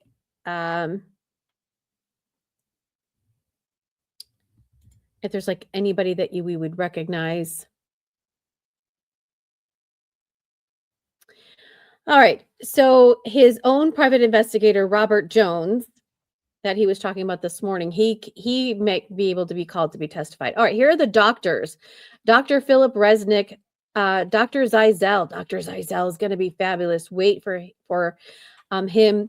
Dr. Margaret Spinelli. I think I've heard from her before. She's going to be fabulous. Dr. La Posada, we know she's going to be great. Dr. Condi, we know he's going to come in. Peter Valentin, he's a PhD person. Michael Volvich. Jeffrey Drake says Drake exhibits. So then he's got some people from Brigham and Women's. Mimi, Meg, Sheila, Mass General is Lori Pogolsey. And don't come for me. I don't remember who testified and who hasn't so far. Jennifer Toss, we already know. Rebecca Gelada's on there. Stephen Veronanu. His name sounds so familiar.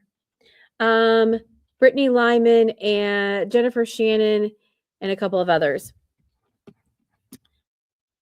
I don't know who might be a digital forensic expert for him. I don't have any idea if he has somebody to counter Ian Whiffen if Ian Whiffen comes. So, yeah,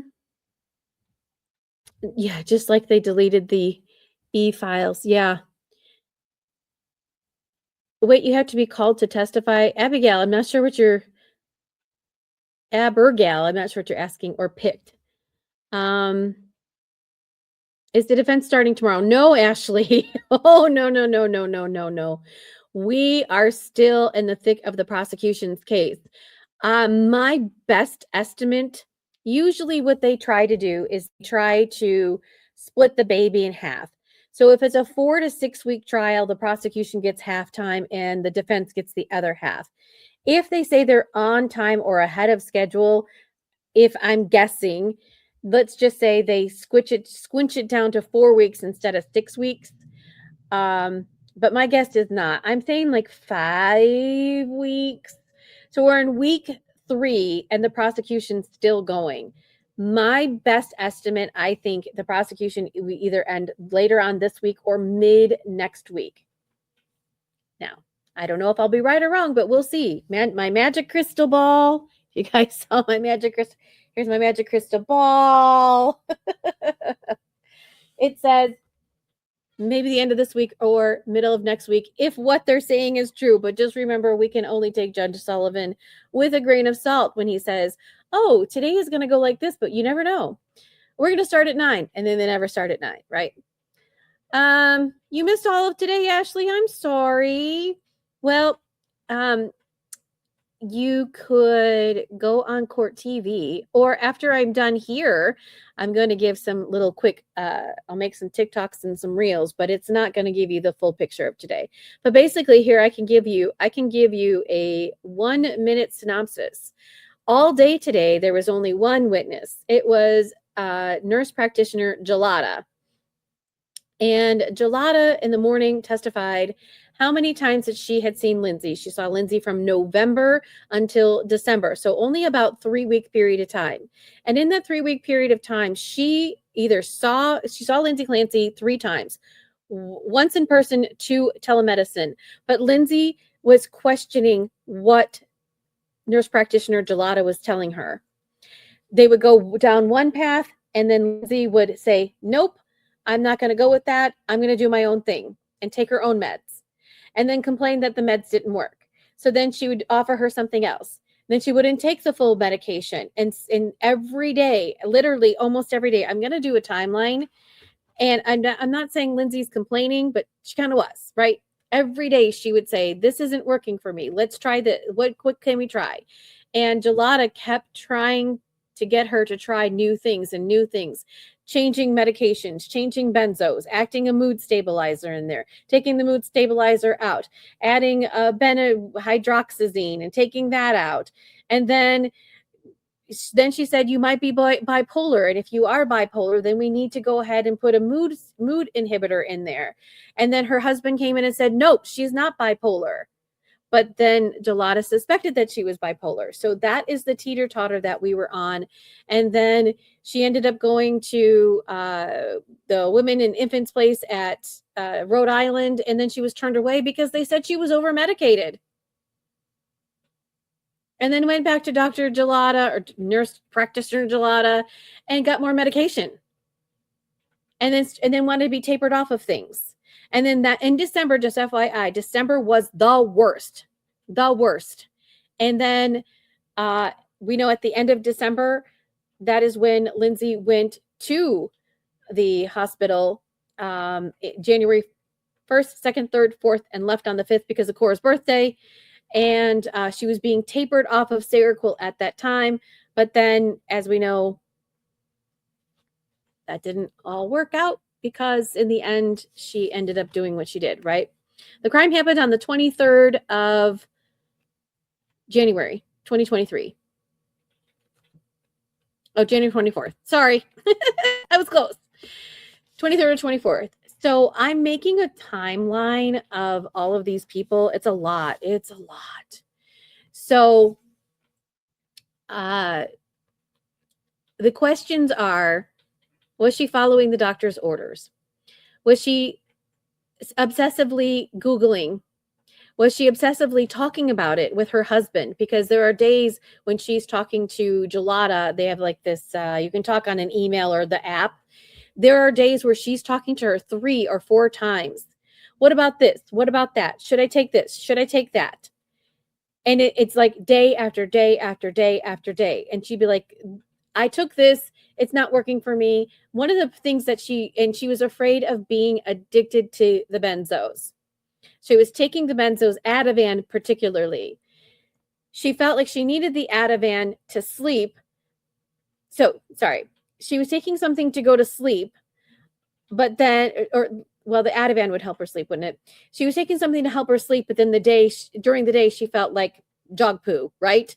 She's having brain fog. She's not herself. She's having these thoughts and stuff like that. So either she was sleeping well, and then during the day, when she was awake, she was having these thoughts, or she wasn't sleeping well and she was good during the day.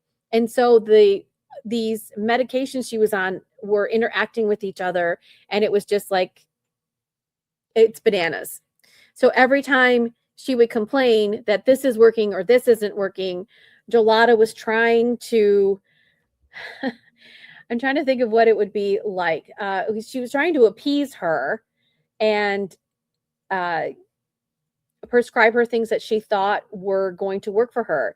Up this milligram, taper off this milligram, take this, don't take that. It was all over the place. So I believe that Gelada did her best, but we can always question if she should have done more. And there were a couple of questions as to she could have done more. And that is what Reddington brought up. When she went to Women's and Infants the first time and she got rejected back, do you know why? No. Did you follow up with them? No. Lindsay, and also a number one thing is that Lindsay is self-reporting to these doctors what's going on with her. And these doctors and nurses aren't talking to each other. And we found out the reason why she went back to Tufts after December was because Gelada was on Christmas break. So, all right, La Lovies. Does anybody have any more questions, comments, concerns, thoughts, or ideas? We have 54K today. Thank you so much. That is impressive, even though TikTok was being mean to me today. Diva, you have a great day. Thank you so much. Internal voices. Yeah, so that was sort of like a hit or miss with her, whether or not. Oh, thanks, Ashley. You have any other questions, Ashley? It was sort of a hit or a miss with that, whether or not she was or wasn't hearing voices. But for me, I feel like she was on the cusp, right? When they were talking about, was she manic or was she not manic? You said that you felt like she was bipolar and that she was having some sort of manic episodes. And I know that Patrick said, she's not bipolar. Okay, who's the patient, Patrick? You or Lindsay? So they mentioned it a little bit, whether or not she was or wasn't hearing voices. They just kind of talked a little bit about it, well, she asked, Reddington asked her, how many patients have you had? And that was my question. So see, he's watching me. I asked that the other day. My question is, how many patients have they seen in this that they've dealt with this? And she said 4. Did they hear voices? Yes. And she got really sort of sullen when that happened, because you could kind of tell that those patients were in dire straits. But wasn't Lindsay Clancy? So that's what the defense is trying to say. Look, she's asked for help many times. She's asking on a daily basis, what can she do? She needs help. She's asking about medications. She's Googling medications. She's going to you. She's going to this doctor. She's asking you questions here. She's going to the hospital. She's not going to the hospital. She's doing all since September of 2022. And don't worry, Reddington is going to put this in a big bow. How many doctors has she gone to see? He's going to, as you heard him when he was starting his cross today, he gave the jury pointed things. On this day, this. On this day, that. And how many times did you do this? He's giving them pointed numbers to recall. And that's really, really good, because this is very confusing. We're all confused. But he went down the litany of lists. What about this? What about that? What about this? What about that? And he's going to continue doing that. And you can bet at the end of all of this, in his closing argument, he is going to wrap it up in a bow. I can guarantee you the prosecution is going to be what I call nondescript, kind of all over the place. Well, she did this, and this equals this, and she did that, and this equals that. Like they did in their first opening statements. So that is where we are at. Yeah, so the prosecution was trying to follow a timeline, but there was so much information. And just FYI, I think the prosecution is overdoing it. You know, there's the phrase, right? KISS, keep it simple, stupid, right? As you said, you zoned out, right? You zoned out. If you're zoning out, think about having to sit there in this jury box and have to listen to all of this. How many of them are taking copious notes? Probably not a lot. How many of them are just at one point in time just tired of it and they just want to sit there and listen? Are they going to remember things? No. So, hi KK, how you doing? Abigail, why did you write number 5? I don't know what the 5 means. Never trust the husband. It's not that they lie, they're biased. Could be.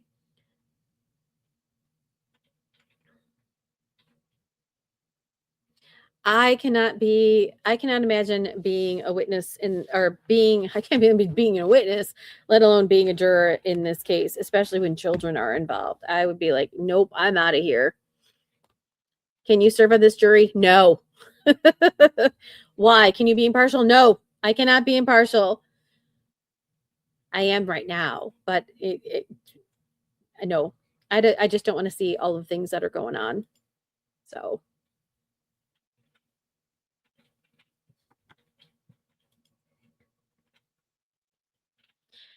So they're going to start again tomorrow at 9 a.m. I will start at 8 a.m. my time. I'm an hour behind. I'm in the Central Standard time frame. So we will, oh, actually, no, because, so here's the thing.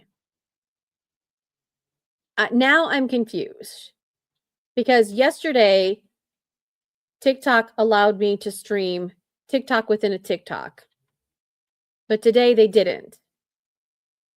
So now I'm confused as to what to do. So I think what I'm just going to do is we'll go back to this forum again tomorrow and we'll change it up. We'll put the witness picture up And so that we have that and hopefully don't get dinged. I don't know what else to do. No, it's not the logo. It wasn't the Court TV logo. Oh, when in the picture?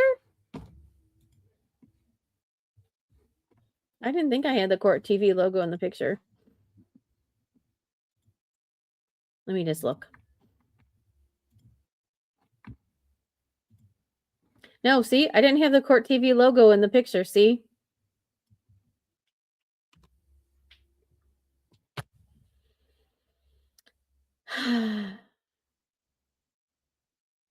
So who knows?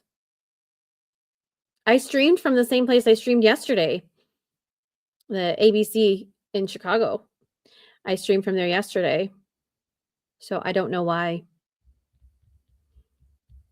So there was one time that I had put up an image of a timeline of like topics that I was going to talk about it, and they restricted me from there. I'm like, this is my own content. I made this. Why are you dinging me? And it was just